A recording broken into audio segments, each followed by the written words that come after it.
안녕하십니까, 황현실입니다. 여러분의 응원이 아니었다면 이 긴 어두운 터널을 버티지 못했을 겁니다. 서울 남부구치소에서 온 김건희 추석 메시지입니다. 같은 날 체포적부심에 앞서서 이진숙 전 방통위원장은 이게 국민주권 국가입니까? 라고 물었죠. 한때 권력을 휘두르던 이들이 이제는 피해자 행세를 하는 모습. 금품을 받고 인사에 개입했던 V0 김건희는 여전히 자신을 달빛 같은 존재로 묘사하고 언론을 장악하던 이진숙은 자유를 들먹이며 정당한 체포를 규탄합니다. 권력은 사라졌는데 오만은 여전하네요. 그러나 대한민국의 민주주의가 그들의 감성 정치에 다시 흔들릴 리가 없죠. 10월 4일 끝장뉴스 시작합니다.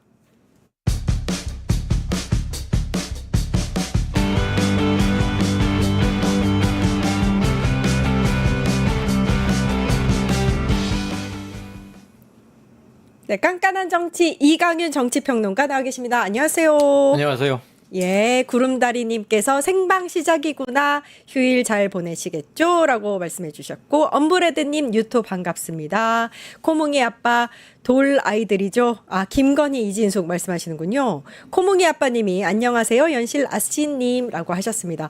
와, 이거 휴일인데도 많은 분들이 오셔서 생방송 함께 하고 계십니다. 오늘도 굉장히 다양한 뉴스들이 준비되어 있는데 함께 하시죠.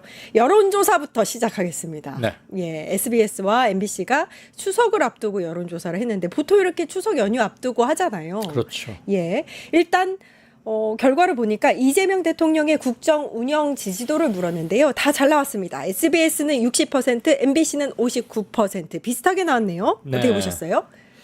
요즘 여론 환경이 수학으로 치면 난제풀이 구간쯤 돼요. 아, 좀 좋은 이슈와 예. 그렇지 않고 논쟁적이거나 국정 운영 측에서 보자면 매우 조심스럽고 또는 좀 어렵기도 한 그런 뭔지 이슈들이 알겠어요. 함께 있죠. 예. 뭐 많이 겹쳐 있어요 지금. 국내적으로는 뭐 검찰 개혁 문제를 둘러싼 뭐 일부의 반발도 있고 조희대 대법원장과 사법개혁 출석 뭐 이런 청문회도 있었고 예. 지금 그 또 미국과의 관세가 약간 까리하게 돌아가는 분위기도 좀 까리하게, 느껴지고 예. 그래서 한마디로 하자면 난제풀이 구간인데 아하. 그거를 감안하면 아직은 잘 되고 있다. 그렇게 생각하면 매우 잘 나온 건데요. 그렇죠. 총평으로 한 문장으로 압축하자면 저는 그렇게 하고 싶고 이제 좀 자세한 게 나오겠지만 약간 들쑥날쑥하는 부분도 있긴 있어요. 아. 그러니까 근데 지금 추석이 꽤 연휴가 길고 어느 때보다도 이동도 많고 하니까 물론 직접 만나지 않아도 카톡이다 뭐다 이런 걸로 많은 의견 정보 교환이 이루어지긴 하지만 얼굴을 마주하고 흉금 없이 터놓고 얘기하다 보면 좀 다르기도 한데 조심스럽게 접근해야 하나 난제풀이 구간인 걸 감안하면 높다. 그렇군요. 난제풀이 구간. 일단 SBS 조사를 좀 자세하게 짚어보면 연령대별로 보겠습니다. 20대와 70대 이상 이 연령대로 본다면 박빙인데 나머지 3, 4, 5, 60대는 매우 큰 폭의 차로 그렇죠. 잘하고 있다가 앞서고 있는 형국입니다. 근데 일단 20대, 70대에서 좀 차이가 굉장히 비등하다. 맞습니다. 요거는 좀 눈여겨봐야 될 것 같아요. 그렇죠. 예. 일단 70대는 원래 정치적 성향이 좀 보수 성향이 굉장히 강했던 층이 많으니까 이런 것을 예측하기가 그렇게 어려운 건 맞습니다. 아니었어요. 예. 근데 70대 이상에서 잘 하고 있다가 49%, 잘 못하고 있다가 43%니까 오차범위 이내이긴 하지만 잘하고 있다는 편이 아직은 많습니다. 이것 자체는 매우 이례적이에요. 역대 어느 정부에서도 이런 일은 드물었어요. 아하, 예. 그런데 이제 20대 가면은 조금 얘기가 달라져요. 20대 미만이니까 18살부터 29살까지인 거겠죠. 잘 못하고 있다가 49, 잘하고 있다가 44예요. 예. 70대와도 다르죠. 결이 상당히 달라요. 그러니까 유일하게 잘못하고 그렇죠. 있다가 높네요. 그렇죠. 오차범위 이내지만 20대 미만에서는 잘못하고 있다는 게 50%에 육박합니다. 49. 그래서 물론 29살과 31살이 극단적으로 다르다고 저는 생각지는 않습니다. 그 언저리에 계신 연령층들이 특히 민감하게 반응하는 지점이 어딘가를 좀 헤아려서 이들의 정치적 효능감도 좀 제고를 하고 정책적으로 접근할 부분은 없는지 또 타겟 소통 이런 거 있잖아요. 예. 타겟 커뮤니케이션 이런 것도 좀 신경을 써야 하는 점이 있다고는 봅니다. 왜냐하면 어느 세대나 다 중요하지만 이들은 앞으로 우리를 이끌어 나갈 세대인 건 분명하고 SBS 조사를 보면 좀 재밌었던 게 지금 20대와 70대를 퍼센트를 말씀드렸는데 그 양 끝단을 제외하고 3, 4, 50, 60대에서는 잘하고 있다가 못하고 있다보다 많게는 한 40%도 많고 한 20, 30%는 여유 있게 잘하고 있다는 게 많아요.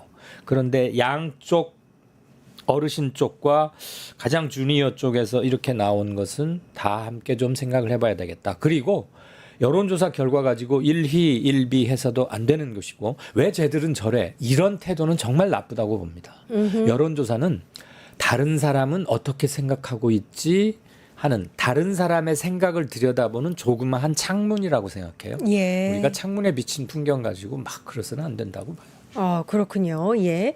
일단 연령대별로 어떤 차이를 보였는지를 정리를 해주셨고, SBS, MBC에서 각각 이걸 물었습니다. 왜 잘하고 있다고 생각하느냐를 물었더니, 일단, 두 이제 언론사의 여론조사 결과가 조금 다르게 나왔어요. 네. SBS는 경제 민생이 1위로 나왔고, MBC는 추진력, 실행력이 1위로 나왔습니다. 이건 어떻게 보셨어요? 예, 우선 SBS에서는 현 정부, 새 정부 국정 지지도 잘하고 있다가 60, 잘못이 36이었고 MBC는 잘한다 59, 부정평가 33이니까 전반적인 여론 지형은 매우 흡사하다. 두 군데 일치한다고 볼 수 있는 거거든요. 그럼 우리가 신뢰성을 조금 더 부여할 수 있겠죠. 네. 근데 이제 세부 강론에 들어가면 조금 다른데 우선 SBS 것부터 보자면 경제 민생을 1위로 꼽은 게 무려 39%입니다. 역시 이재명 정부, 새 정부의 트레이드 마크는 그리고 사람들이 많이 기대하는 건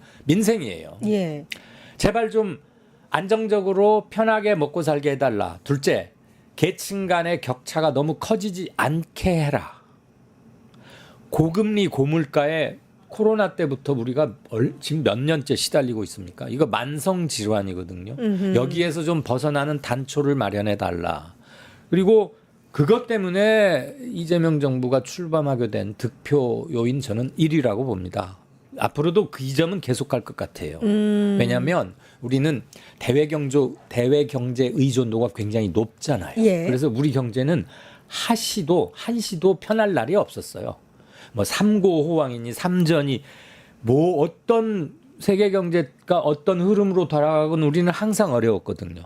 그래서 이 점에 대한 지지도와 함께 기대가 가장 몰려 있고 그 다음이 외교 통상 18%입니다. 예. 근데 이 문제가 좀 이따 APEC 때문에 저기도 아펙 때문에 뭐 트럼프도 오고 우리도 계속 회의가 진행될 텐데 이 문제는 아주 위험 요소가 조금 있다. 미국과 어떻게 되어가느냐에 따라서 관세 협상이. 그래서 예. 이건 계속 지켜보자는 거고 그 다음 제가 눈여겨보고 있는 게 소통과 협치를 꼽았어요. 16%. 오호. 그다음에 이제 검찰 개편 15% 이런 수준으로 됐는데 이슈에 따라서 찬반이나 긍정 부정이 조금씩 엇갈릴 수는 있는데 소통 협치가 잘 되고 있다는 게 세 번째 랭크가 되면서 한 16%쯤 지금 나오고 있잖아요. 이 굉장히 중요해요. 예. 이전 윤석열 정부가 가장 잘못한 거 하나만 들으라 그러면 소통과 협치를 안 한 거거든요. 맞습니다. 독불 장군의 내 맘대로 해버리는 거였고 역사전쟁, 이념전쟁 불러일으켰던 거 아닙니까? 아예 야당하고 정치는 없었고. 그런데 앞으로도 뭐 외교 통상이 조금은 뒤로 갈 수도 있고 이렇지만 소통 협치가 이렇게 나오고 있다는 것은 이 정부가 가야 할 바를 명확히 지금 응답자들이 지적해주고 있다라고 저는 해석을 하고 싶고 반대로 MBC에서는 잘하는 이유 1위로 추진력과 실행력을 꼽았어요. 그게 32%로 집계가 됐는데 이 추진력과 실행력은 새 정부가 6월 3일에 출발했지 않습니까? 예. 그 두 주일 동안 압도적이고 독보적인 1위였어요. 지지하는 이유가. 속도감이 있다. 피부에 와닿게 뭘 바꾼다. 그냥 막연하게 공자왈 맹자왈 하면서 좋은 쪽으로 해보겠다, 열심히 해보겠다. 왜 누구 운동선수 인터뷰 들을 때마다 제가 좀 답답한 게 그런 거였는데, 그냥 막연히 잘하겠다는 게 아니라 무엇을 어떻게 언제까지 하겠다라고 육하 원칙에 입각해서 말을 하면 사람들이 구체성을 느끼기 때문에 신뢰도 생기는 거죠.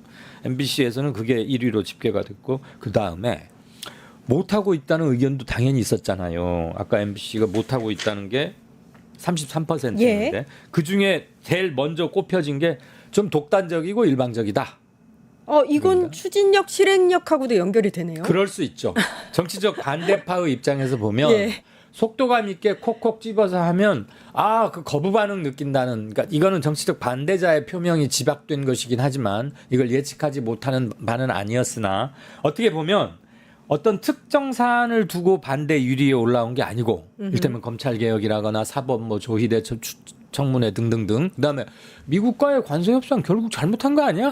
뭐 없는 것 같은데 서명을 안 했으니까 그런 예. 것은 아니, 그것보다는 독단적이고 일방적이다. 이것은 잠재적인 반감의 표현이라고 읽히는 거죠. 아하.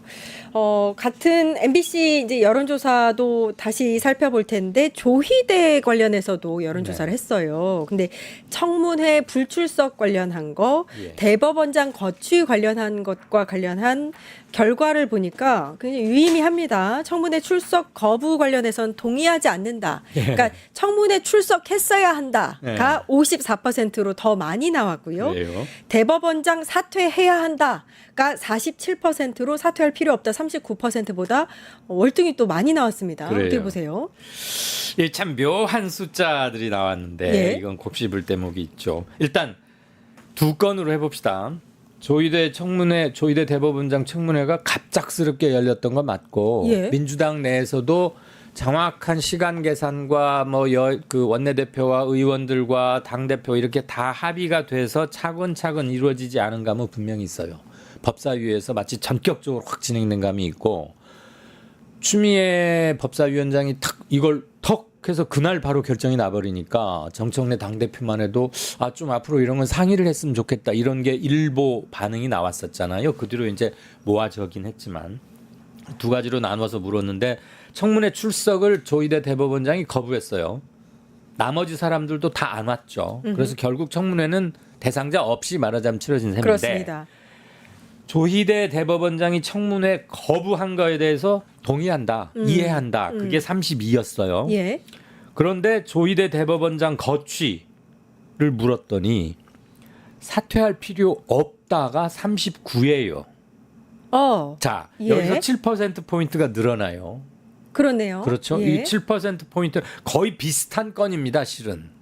그런데 두 가지로 조금 포인트를 달리해서 물었더니, 청문회 출석 거부한 거 그거 나쁜 거 아니야, 나 동의가 돼라고 말한 사람이 32%인데, 이 사람들은 대개 조희대 대법원장을 옹호하는 것으로 볼 수 있잖아요. 또는 그 생각의 결이 같다고 볼 수 있는데, 예. 그럼 조희대 대법원장이 사퇴하는 거 어떻게 생각하십니까? 그랬더니 사퇴할 필요 없다라고 생각하는 사람은 39%로 오히려 좀 늘었다는 거예요. 오. 청문회 출석과 사퇴 건에서는 오히려 사퇴할 필요 없다는 게 더 많아졌어요. 그렇네요. 그 다음에 청문회 출석 거부한 거에 대해서 그거 잘못한 거야, 나는 청문회 안 나오는 거 동의가 안 돼.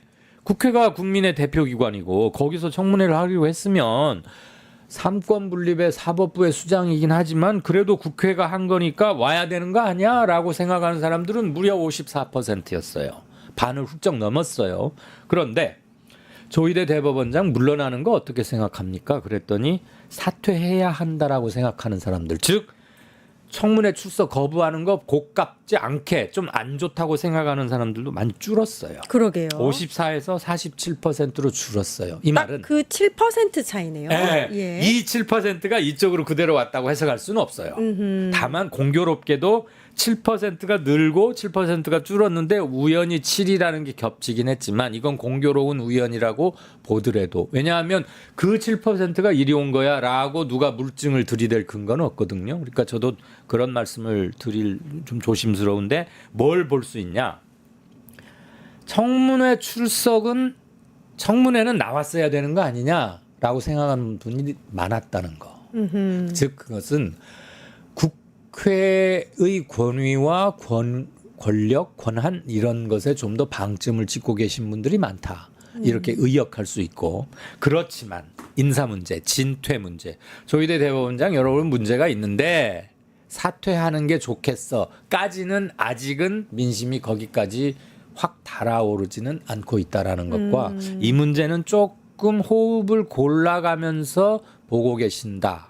이렇게 볼 수 예. 있겠죠. 그러니까 청문회는 국회가 일단 열려고 결정을 했고 출석하라고 했는데 거기에 출석을 거부한 거는 굉장히 큰 폭으로 더 많았다. 그렇죠. 부정적인 의견이. 근데 대법원장을 사퇴해야 한다까지는 그렇게까지 크지는 가지 않았다. 않았다. 그러나 이제 더 많기는 합니다. 그렇지, 물론 많죠. 예, 예. 그 조희대 대법원장 거취를 물었을 때 사퇴해야 한다가 47%. 예.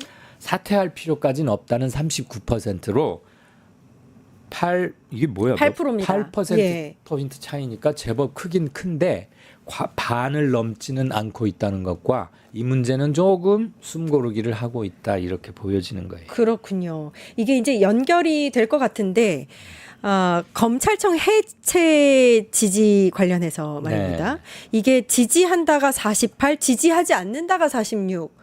너무 비슷합니다. 완전 팽팽. 같다고 봐도 될 정도로. 그럼요. 같다고 봐야죠. 그런가요? 오차범위 이내임은 물론이려니와 이렇게 48대 46. 1000명을 대상으로 했을 때 오차범위가 95% 플러스 마이너스 3.1% 포인트거든요. 1, 2% 포인트 차이면 저는 그냥 붙었다고 해석을 하는 게 안전해요. 이거에 대해서는 검찰청 해체 지지가 수치상으로는 조금 많기는 하지만 한 7, 80년 계속돼 왔던 시스템 아닙니까? 우리 검찰 제도라는 게. 그래서 7, 80년의 관성의 무게라는 게 있지 않겠어요? 예. 뭘 함부로 확 바꿀 때는 당연히 이런 멈칫거림이 생기게 마련이죠. 아직 안 해본 거니까. 그런데 둘 차이가 매우 미미하지만 검찰청 해체에 대한 지지가 50에 거의 육박했잖아요. 48이면 적어도 추진할 동력의 최소치는 저는 확보가 됐다. 이렇게 해석을 하고자 합니다. 예. 이게 만약에 예. 한 그러니까 검찰청 해체 지지 37, 반대 한 34, 모르겠다 한 30, 그랬다면 20몇 이랬다면은 정말 이건 까리해요. 아하. 37이면 전체의 3분의 1을 약간 넘은 거고 판단을 유보하거나 잘 모르겠다는 분이 한 20, 30에 육박하면 상당수인 건데 해체 지지 48, 지지하지 않는다 46, 두 개 합치면 94예요. 그러니까 이미 판단을 내리신 그렇죠. 거네요, 대부분이. 네. 찬반이 명확한 거예요. 예. 이 건에 관한 한 보류라는 것은 별로 없다는 거죠. 그러면 반대하고 계시는 분들에 대한 차분하고도 정책적인 설명과 함께 검찰청 해체가 됐을 때 이러이러한 게 우려스럽다라고 중립지역이거나 진보 성향이면서도 법조계에 계신 분들한테 제기된 것들 있지 않습니까? 뭐 수사 보안권 문제라거나 경찰에게 모든 게 너무 많이 갔는데 일방적으로 되진 않을까? 그다음에 사건 처리 속도가 더 늦어질 것이다. 이런 거에 대해서 정책으로 답변을 하면은 설득 소지가 크죠. 고로 이거 역시도 1년의 유예 기간이 있기 때문에 앞으로 전문적 논의 과정을 통해서 국민들이 가장 염려하는 부분을 정책적 보완을 해 나간다면 저는 어차피 이 정부가 처음부터 공약 단계에서부터 내밀었고 한동안은 뭐 추석 전에 끝내겠다고 했잖아요. 아직 추석 며칠 안 남았지만. 그래서 여론 지형이 이렇다고 보면 조심스럽고 겸손하게 그러나 분명하고 강단 있게 추진하는 게 기왕 시작된 거니까 예, 예. 그게 필요하다. 저는 이렇게 봅니다. 소장님 너무 중요한 말씀 해주셨습니다. 그러니까 검찰 개혁 관련해서는 이미 대선을 통해서 많은 국민으로부터 지지를 받았다고 생각이 심판을 들거든요. 받았죠. 근데 이제 지금 있던 검찰청을 해체하는 문제에 대해서는 많은 국민들께서 이게 잘 가고 있는 거야라는 약간 물음표가 있다라고 볼 수도 있다. 그래서 남은 1년, 그러니까 이게 진짜로 실행되는 1년이 굉장히 중요하다. 그 준비 기간이. 예. 안 가본 길이기 때문에. 예, 맞습니다. 근데 최근에 사실 특검 파견 검사들이 이제 뭐 집단 행동을 한다거나 그걸 이제 저희는 항명이라고 표현하기도 했는데요. 그리고 윤석열 내란 재판에서 상복 입고 나타난 검사들도 사실 온당한 그 행태는 아니었던 것 같습니다. 제가 보기에는 네. 그 부분에 대해서는 부정적인 여론이 굉장히 컸던 것 같은데 그래요. 계속 이렇게 집단 행동이 이어지면 좀 안 좋을 것 같거든요. 검찰에게도. 제가 볼 땐 그 분명한 학명입니다. 예. 넥타이가 그 여러 가지로 많은데 하나같이 우연히 그 검은색 조문 갈 때 메고 가는 검은색 상복용 타이를 맸을 리는 없고 그건 당연히 약속한 거죠. 저는 의사 표현이라고 보는데 검사들 입장에서는 자기들 집이 말하자면 없어지는 거고 존재 기반의 상당 부분이 해체되거나 균열이 되면서 굉장히 큰 변화가 생기는 거잖아요. 또 특검에 파견된 검사들이 그래도 나름대로 업무 역량에서는 에이스 소리도 듣고 이랬는데 업무 비중도 물론 부하도 많긴 많을 거예요. 지금 자기가 잠시 이쪽 집에 와서 무슨 뭐 일을 하고 있는데 본가가 그 사이에 없어진 해체가 되는 거니까 뭐 기분이 그렇게 썩 좋을 리야 없다고는 생각이 드는데 그건 검사들 입장에서의 예. 생각이고 예. 안 그래요? 그렇습니다. 그러니까 공무원이거든요. 검사는 예. 그냥 행정부 공무원이에요. 자기들이 대단히 특별한 존재라고 생각하는 모양인데 물론 7, 80년 검찰청 체제가 유지되면서 특히 박정희 때, 전두환 때, 요럴 때 검사들 직급을 팍팍 올려줘 가지고 왜 우리 지금은 그 용어가 없어졌지만 행정고시라고 하는 거 있었어요. 옛날 고시가 3과예요. 행시, 외시, 사시. 행정고시 패스하면 5급입니다. 근데 검사들은 사시 패스하면 4급부터 시작해요. 행정부 5급에서 4급 가는데 빨라야 10년, 길면 12년쯤 걸려요. 12년 거를 미리 가요. 그러면 행시와 사시가 얼마나 그렇게 큰 차이가 있냐? 저는 뭐 본질적으로 그 차이가 그렇게 크진 않다고 보고. 결국 공무원이다. 네, 직급도 높고 급여도 많았는데 그냥 법무부 산하 외청 중에 하나인 검찰청에 근무하는 행정공무원이에요. 그렇게 생각해야지. 야, 우리가 말이야 누군데? 우리가 검찰청 나와봐리 일본 말이지 미안하지만 관할 범위에 가면 우리 앞에 거칠 게 없는 거야. 우리가 최고야. 이런 생각이 그동안 강했거든요. 예. 그래서 뭐 검사 끝발 끝내준다 뭐 이런 시체 이런 말이 있고 그런데 학명 맞죠. 나는 뭐 근데 반발은 뭐 예상했던 일이긴 하지만 이게 과연 조직적으로 굉장히 노도와 뭐 들불처럼 확 퍼져나갈 거냐? 저는 그렇게까지는 보고 싶지 않습니다. 이러다 말 것이다. 어디까지 갈지 모르겠어요, 솔직히. 예. 그런데 그러면 뭐 이번에는 넥타이, 다음번에는 뭐야? 그럼 더 크게 조직적 집단적 반발? 그렇지도 않고 검찰 내부에서도 자기들 선배의 정치검사들이 했던 잘못된 것에 대한 문제의식과 반성의 기운도 있긴 있거든요. 예. 그래서 저는 그렇게까지 심하진 않을 것이다. 어쨌거나 현직 검찰은 한 2,200명쯤 되거든요. 예. 지켜는 보십시다. 예, 그런데 법무부 장관이나 법무부 검찰을 관리 감독하는 현재까지는 앞으로 1년간은 좀 더 되니까 법무부에서 제 일을 똑바로 하면 그게 그렇게 번지는 것을 놔둔다면 그것도 문제인 것이고 예, 그렇게 예. 되지는 않을 것이다. 학명기는 저는 분명히 있다고 봅니다. 네, 지평님께서 그렇게 직장을 사랑했던 공무원, 검찰 조직이었다면 애초에 법과 원칙대로 했어야라고 네. 말씀을 해주셨습니다.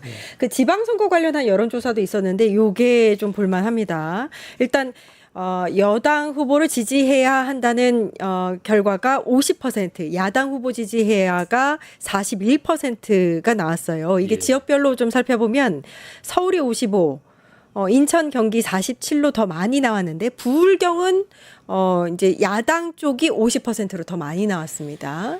이거 지난 6월 3일 날 대선 치러졌죠? 예.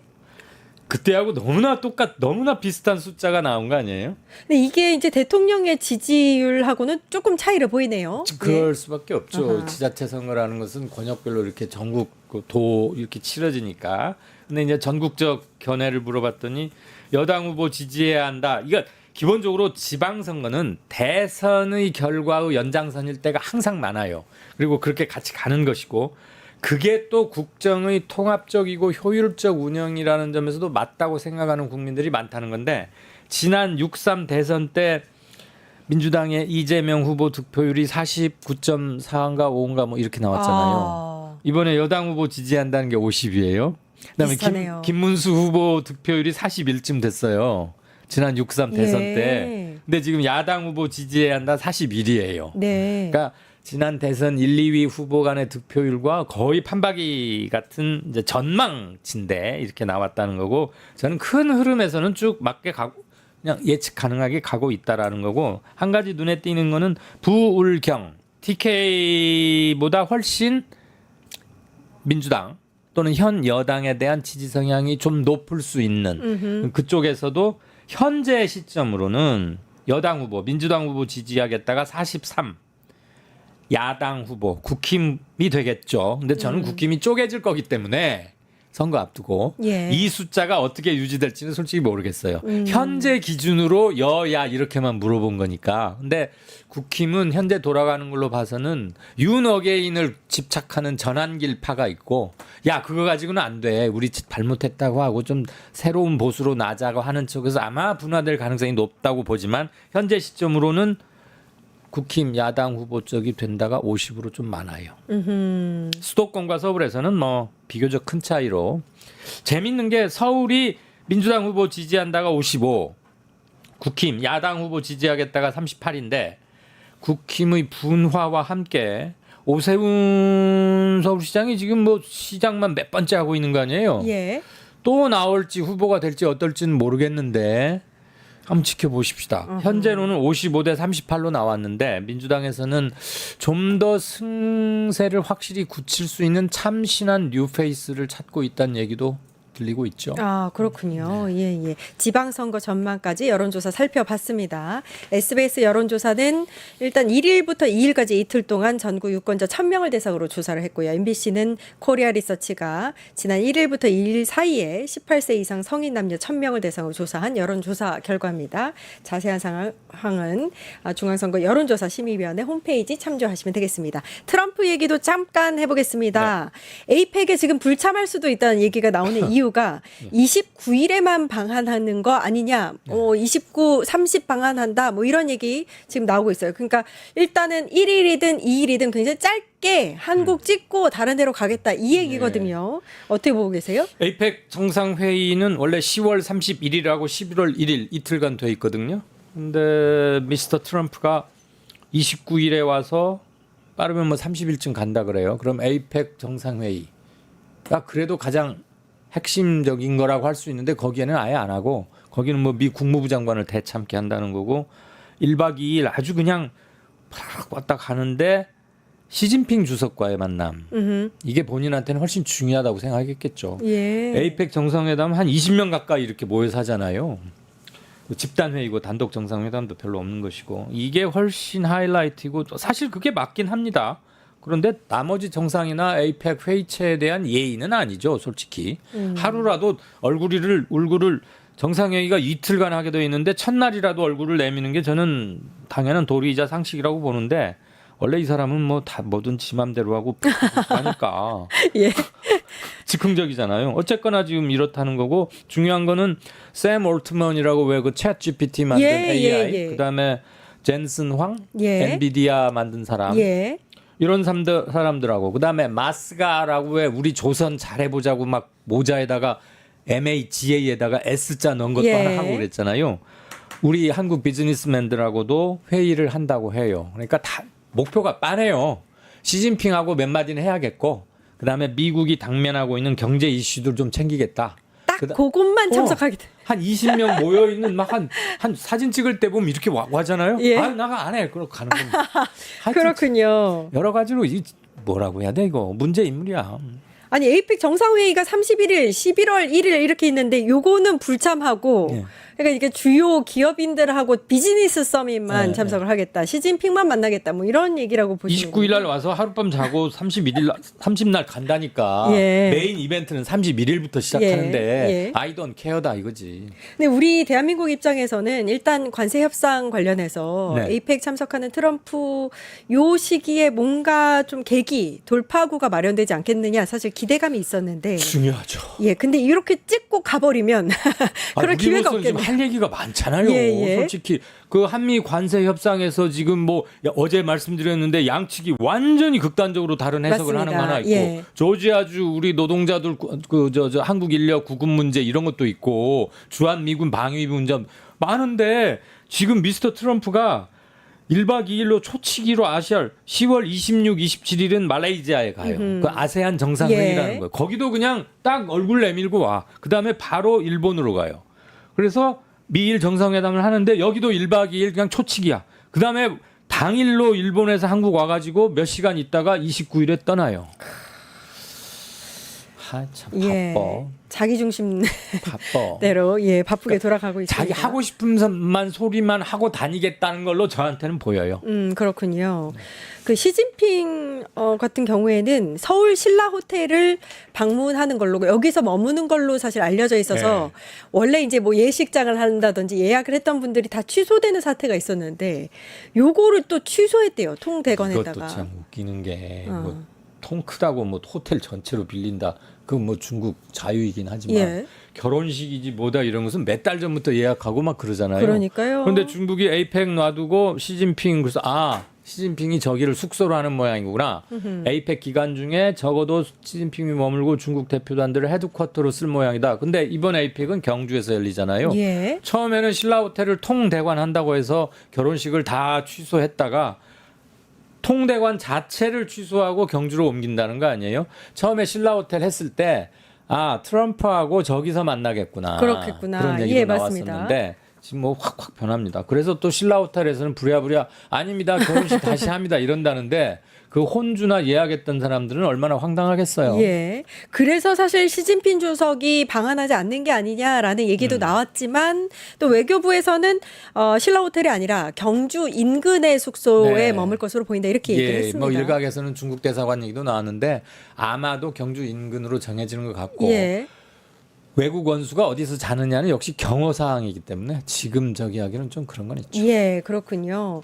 일단 또 기대가 됐던 게 에이펙 이후에 북한과 미국의 이제 정상이 만나는 게 아니냐. 그게 예, 근데 그거는 이제 좀 물 건너갔네요. 우리한테는 그거 왜 판문점에서 한번 만났잖아요. 예. 지난번 트럼프 첫 번째 대통령 할 때 그거 얼마나 그림도 좋고 뭔가 우리를 희망을 갖게 하고 이랬는데 그래서 혹시 이번에 또 긴급 번개, 긴급 번개 아닌가 했는데 시간상으로도 그건 좀 아닌 것 같긴 해요. 그 노벨상을 탐내고 있는 트럼프가 예, 북한 김정일을 만나면 가장 좋은 그림이 될 텐데. 이 말씀만 무슨 생각인지. 10초간 웃으면서 드릴게요. 예. 부산 야구장에 가면 파울볼이나 홈런볼을 잡으면 애 줘라 그 뜻으로 주라. 주라. 그렇게 말한대요. 예, 예. 주라 그 볼. 예. 네 갖지 말고 네. 노벨 평화상 그 트럼프 주라. 그렇게 원하는데 가줘라.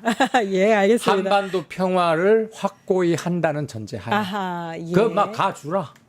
지켜보겠습니다. 이강윤 정치평론가 고생해 주셨습니다. 감사합니다. 고맙습니다. 예, 저희 정치하는 언니들 오기 전에 이재명 대통령, 김혜경 여사님 추석 인사 영상 보고 오겠습니다.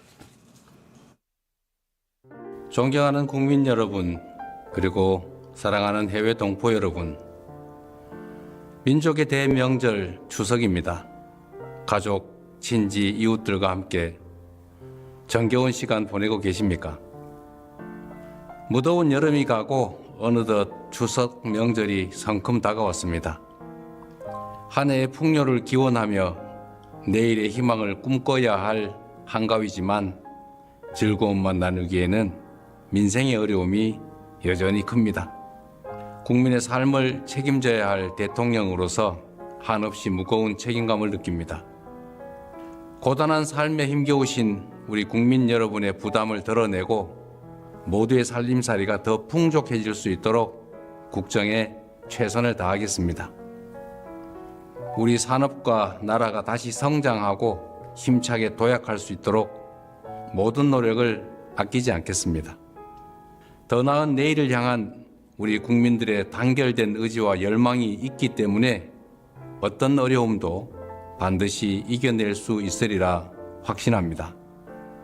더도 말고 덜도 말고 한가위만 같아라 라는 말처럼 우리 모두를 고루 비추는 둥근 달빛처럼 여러분 모두의 가정에 건강과 행복이 가득하길 기원합니다. 고맙습니다.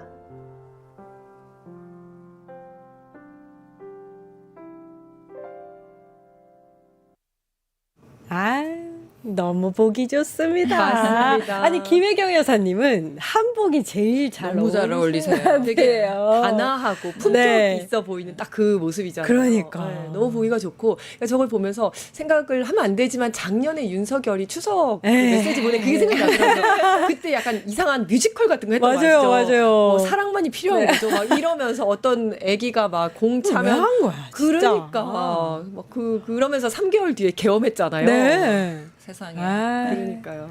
아무튼 우리가 지금 이제 정상화가 되었다. 이 두 분 내외가 이렇게 추석 인사를 하시는 걸 보고 그런 게 다시 느껴졌습니다. 아, 집에 가서 다시 봐야지.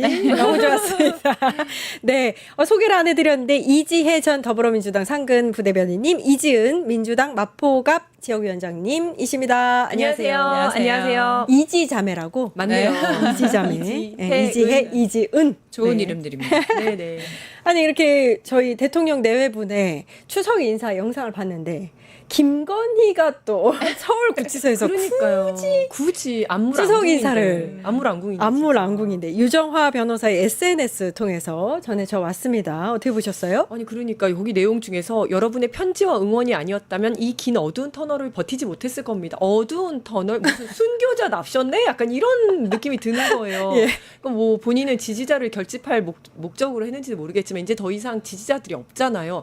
그래서 그거보다는 야 니네끼리 나 여기 아직 살아 있으니까 니네끼리 송편 먹지 말고 영치금이라도 좀 보내 이런 거 아닐까? 나 아직 살아 있어. 나를 잊지 말아요. 약간 이런 거 아닌가? 예. 이런 생각이 들더라고요. 그러니까 무슨 열사 같다는 느낌도 들고 이 터널이 끝날 거라고 좀 희망을 갖고 있는 건지 아니, 그 터널이 아마 계속 계실 것 같습니다.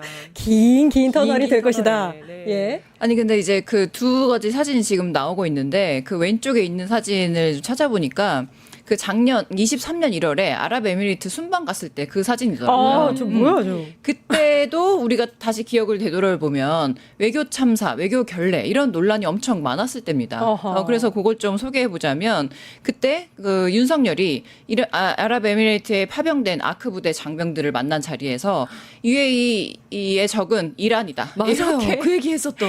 얘기해서 논란이 네. 있었죠. 기억나십니까? 예. 네. 갔다 그래- 하면 이렇게 사고를 맞아요. 쳤어요. 그렇죠. 그래서 이란이 입장을 냅니다. 윤 대통령 완전 무지하다.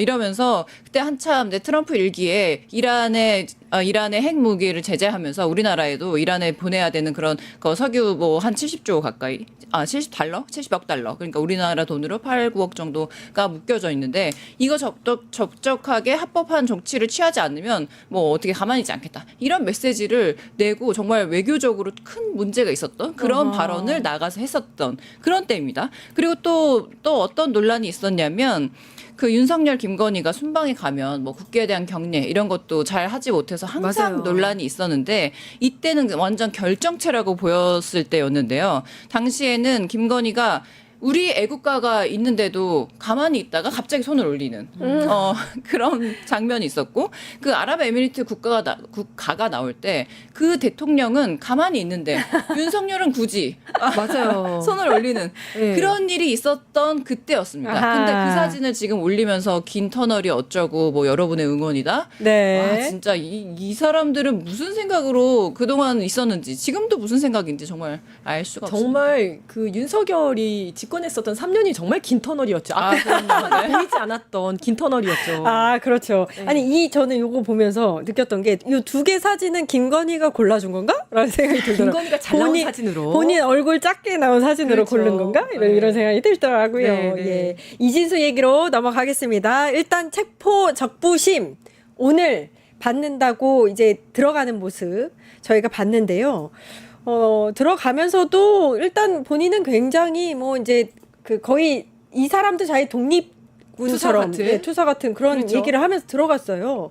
뭐라 그랬냐면 이게 국민 주권 국가냐? 라면서 하고 들어갔고요. 예, 일단 지금 서울 남부지법에서 오후 3시부터 체포 적부심 심사를 1시간 반 정도 진행했습니다. 저녁 되면 좀 이제 결과가 나오지 않겠느냐 싶습니다. 그럴 것 어떻게 보세요? 같습니다. 예, 결과는 오늘 저녁이나 밤 정도에 나올 것 같은데요. 저는 이제 기각될 거라고 봅니다. 그러니까 즉 이진숙이 석방되는 일은 없을 것이다. 이 체포 적부심이라는 것이 체포를 한 이후에 이 체포가 불법 부당하니까 이거 다시 한번 살펴봐 주세요라고 하는 건데 이거는 불법 부당한 체포가 아니거든요. 음흠. 왜냐하면 이진숙이 제대로 경찰 소환에 응하기만 했어도 체포영장이 나올 일도 없었어요. 예. 근데 6번이나 안 나갔다는 거 아닙니까? 6번이나 나오라고 했는데도 안 나왔다는 거 아닙니까? 모든 국민들은 정말 경찰에서 이렇게 뭐 소환 요구를 하거나 이러면 6번이나 갈 것도 없이 아유, 혹시라도 예. 무슨 일 생길까 봐 가거든요. 그러는데 정말 이렇게 나오지도 않았던 거죠. 그렇기 때문에 이 체포영장이 나온 건 너무 당연한 거고 그래서 이게 기각될 일은 없을 것이다. 석방될 일은 없을 것이다. 저는 이렇게 봅니다. 근데 원래 2일 오후 4시 6분 정도에 이제 체포가 됐기 때문에 이게 48시간 시한이 있잖아요. 네네. 그거 1시간 앞두고 적부심이 있었던 거예요. 네네. 그 적부심이 시작되고 결과가 나오기까지 체포 시한 그 계산은 멈춥니다. 네, 맞습니다. 더 그쵸? 늘어나는 겁니다. 그래서. 예. 네, 그래서 체포 만료 시간이 끝나도 일단 풀려 나지는 않고요. 지금 이제 적부심 심사를 위해서 서류가 수사기관에서 법원으로 갔다가 법원에서 다시 수사기관으로 돌아가는 시간까지는 그게 이제 멈춰 있다가 그만큼 그래요? 더 더해지는 거예요. 예. 네. 그래서 그 그럼- 시간이 끝났다고 해서 풀려나지는 않습니다. 예, 예. 근데 이제 뭐 아까도 말씀하셨지만 무슨 민주화운동 하다가 들어가는 줄 알겠어요.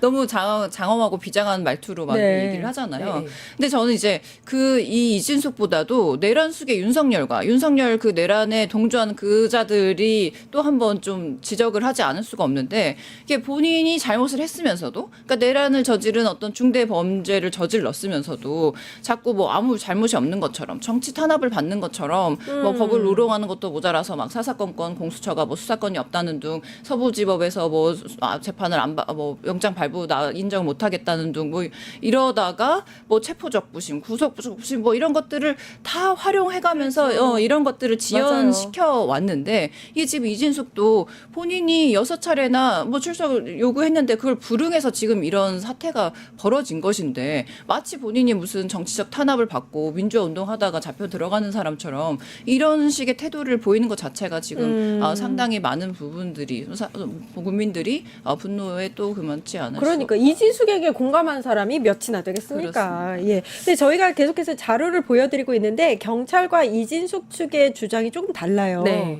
요거 한번 위원장님께서 좀 분석을 해주셨으면 좋겠는데 경찰 측 입장은 아까 말씀하신 대로 6번이나 출석 요구서를 보냈다. 지금 자세히 보면 등기로 2번, 일반으로 4번을 보냈다 이렇게 주장을 하고 있고요. 그리고 등기 외 팩스, 전화 여러 경로로 출석을 요청한 바 있다. 근데 이진숙 측에서는요. 남편이 매일 우편함을 확인했는데 등기 우편 수령을 하지 않았고 나머지 우편 4통에 대해서는 출석 일자 지난 뒤에 받았다. 이렇게 주장하고 있습니다. 자, 일단은 저는 그 일반 우편으로 4번 보내고 등기로 2번 보냈다, 6번 보냈잖아요. 예. 저는 이 얘기 듣고 와 진짜 징하다라는 생각이 들었던 아. 게 보통 경찰에서 6번씩이나 보내지를 않습니다. 안 보냅니까? 보통 3번 보내고 더 이상 소식이 없으면 바로 체포영장 신청하거든요. 이거 진짜 많이 봐준 거예요. 그리고 아하. 3번을 보내는데 이것도 3번 딱딱딱 보내고 답이 없네 그러면 끝 하고 바로 체포영장 신청하는 게 아니라 이게 이제 우편으로 보내면 이거는 되게 옛날에 만들어진 규정이에요. 옛날에는 휴대폰도 없고 이럴 때 우편으로 보내고 막 했던 건데 요즘 다 전화로 합니다. 왜냐하면 경찰의 목적은 이 사람을 체포를 하겠다는 게 아니라 빨리 불러서 수사를 하고 조사를 그렇죠. 하는 게 목적이거든요. 일단 이제 뭐 이렇게 혐의가 있거나 아니면 이제 고소고발이 들어오면 바로 전화를 합니다. 해서 날짜를 맞춰요. 날짜를 맞추고 그다음에 전화를 안 받으면 사무실에도 전화하고 전화 왔었다고 연락해 주십시오 하고 팩스도 보내고 직접 찾아가기도 하고 오만 짓을 다 하다가 안 되니까 이제 우편까지 보낸 거예요. 요즘 뭐 궁금한 거 있고 그러면 바로 전화하지. 누가 편지를 예. 씁니까? 그래서 이걸 이제 보냈는데 제가 봤을 때는 원래 등기로 보내게 돼 있거든요.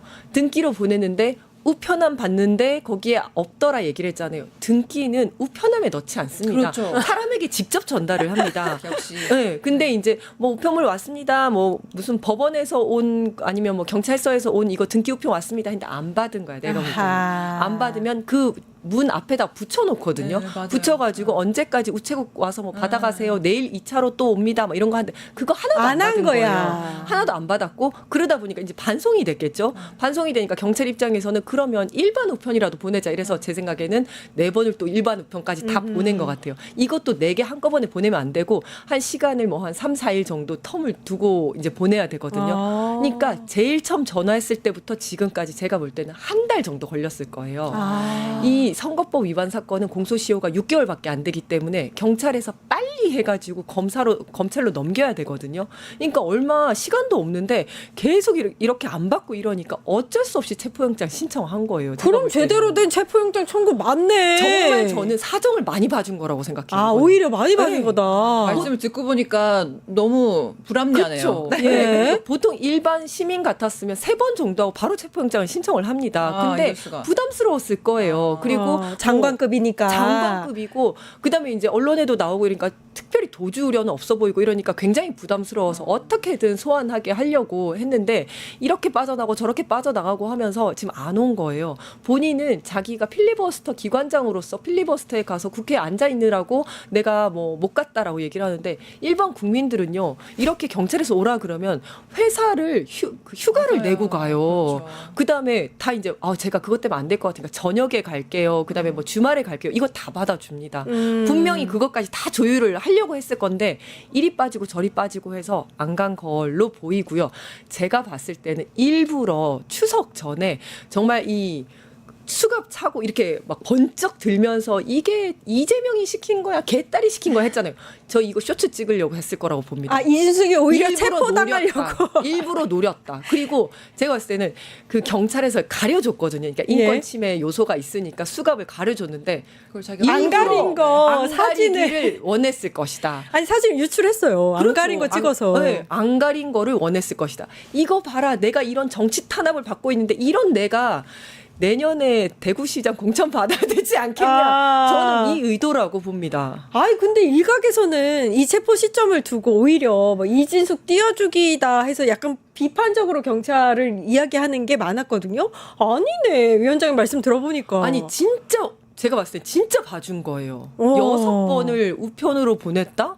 이렇게까지 하지도 않아요. 보니까 팩스도 보내고 뭐 별의별 거 다 보냈더라고요. 예. 경찰에선 체포하는 게 되게 부담스러웠을 거예요. 그리고 사실은 체포는 그렇게 중요하지 않아요. 구속시키는 구속. 건 되게 중요해요. 그래서 권성동, 한학자 전부 다 와가지고 다 조사를 받고 조사받은 이후에 구속영장을 쳤죠. 쳤잖아요. 예. 그런 식으로 체포를 하면 48시간 이내 구속 여부를 판단해야 되기 때문에 시간도 너무 촉박하거든요. 아하. 그래서 분명히 그냥 불구속 상태, 그러니까 체포하지 않고 불러가지고 조사를 할 생각이었을 거예요. 근데 얘가 이제 그 이진숙이 그 체포될 결심을 한 것 같아요. 제가 볼 때는. 아니 저도 좀 네. 비슷한 의견인데 이게 뭐 일각에서 들리는 얘기에 의하면 자기가 현직일 때 체포 당하려고 준비를 하고 있었는데 그런 그림을 원했는데 지금 좀 아쉽다라는 얘기도 아, 있을 만큼 정말요? 그럼요. 그리고 지금 이진숙 입장에서는 그래서 인생 최고의 순간일 겁니다. 지금 본인이 체포에 당하고 사실상. 수갑을 차고 온 그렇죠. 언론에서 내가 지금 이렇게 이재명과 개딸들에게 탄압을 받는다 그렇지. 이런 모습을 보여주는 네. 것만으로도 지금 너무 한껏 고무되어 있다. 네.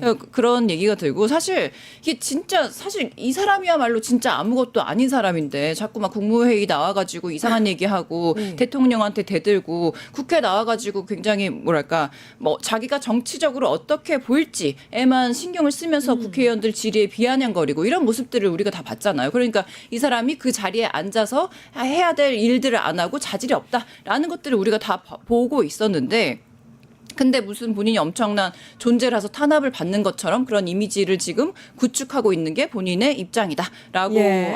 보여집니다. 네. 지금 저희가 사진 보여드리고 있는데요. 굳이 저렇게 수갑 찬 그 원래 가려지는 담요 같은 그 네, 네, 네. 남색 있잖아요. 그거 빼고 저 사진을 직접 아마 유출을 했을 겁니다. 굳이 그래서 피해자 저는 코스프레. 그래서 저는 여러 가지 이유에서 저 수갑을 앞 수갑을 채워서는 안 되고 뒷 수갑을 채워야 된다라고 생각을 하는데 이게 번쩍 들지 못하도록. 근데 그것도 있지만 사실 이제 뒷 수갑을 채우는 이유는 도주 우려와 그다음에 자해 우려를 막기 위해서입니다. 그러니까 보통 이제 앞 수갑을 채우는데 저렇게 손을 번쩍번쩍 들고 하는 거 되게 위험하거든요. 그러니까 이제 손을 들었으니까 망정이지 뭘 물건을 집어 던질 수도 있는 거고 멱살을 그럼요. 잡을 수도 있는 거고 그래서 저렇게 그 예기치 못한 행동을 하는 사람들은 뒷수갑을 채웁니다. 앞으로는 뒷수갑을 채워야 된다. 네, 앞으로는 네. 앞수갑이 아니라 뒷수갑을 채워야 된다. 국민의힘이 요거를 아주 딱 잡았어요. 그래서 자기네들 유리하게 해석해서 또 여론전을 펼치고 있거든요. 네. 경찰이 영장 청구하면서 불출석 사유서를 의도적으로 숨겼다. 뭐 이렇게 주장도 하고 있고 당 차원에서 영등포 경찰서를 직접 방문하기도 했어요. 이게 적절하느냐에 대해서 비판적인 시각이 많습니다. 네, 저는 일단 불출석 사유서에 대해서 이야기를 아, 하자면 예. 불출석 사유서를 실제로 보냈는지도 확인을 해야 되고, 그러니까 그 이진숙 측에서 우리는 불출석 사유서를 보냈다. 근데 왜 우리 체포하냐라고 얘기를 하는데 불출석 사유서를 제대로 보냈는지 첫 번째, 아, 두 번째 중요한 자기들도 부분이네요. 그냥 이렇게 우편으로 띡 보내놓고 받았는지 확인도 안 했을 수도 있어요. 그리고 두 번째는 불출석 사유서를 보낸다고 해서 모든 출석 의무가 면제되는 게 아니거든요. 그러면 계속 불출석 사유서 나 이래서 안 가, 이래서 안 가라고 하면 경찰은 뭐 평생도록 조사를 못 하는 거죠. 불출석 사유서를 보냈다는 이유만으로 출석 의무가 면제가 되는 게 아니다. 그리고 이게 의도적으로 숨겼다고 하는데 보통 서류에 다 편찰하도록 되어 있거든요. 그래서 저는 의도적으로 숨겼을 리는 없다라고 보고요. 여기서 더 확인을 해야 될 거는 이걸 국힘에서 어떻게 아냐는 거죠. 왜냐하면 이 서류 자체는 수사 서류이기 때문에 경찰, 검사, 변호사도 볼 수 없어요. 판사밖에 볼 수가 없습니다. 중간에서 누군가가 유출을 해가지고 야 여기에 불출석 사유서가 없는 것 같은데 요거 한번 찔러봐라고 누군가 말을 해줬거나 뭐야? 누군가 보고 아니면 확인되지 않은 사실로 지금 주장을 하는 거예요. 예. 네. 충분히 그럴 수 있을 것 네, 같네요. 네. 그냥 확인되지 않은 걸로 그냥 일단 던져보자라고 하는 거일 수가 있어요. 아, 이게 첫 번째는 그럼 누가 유출했다고 보시는 거예요, 그거를?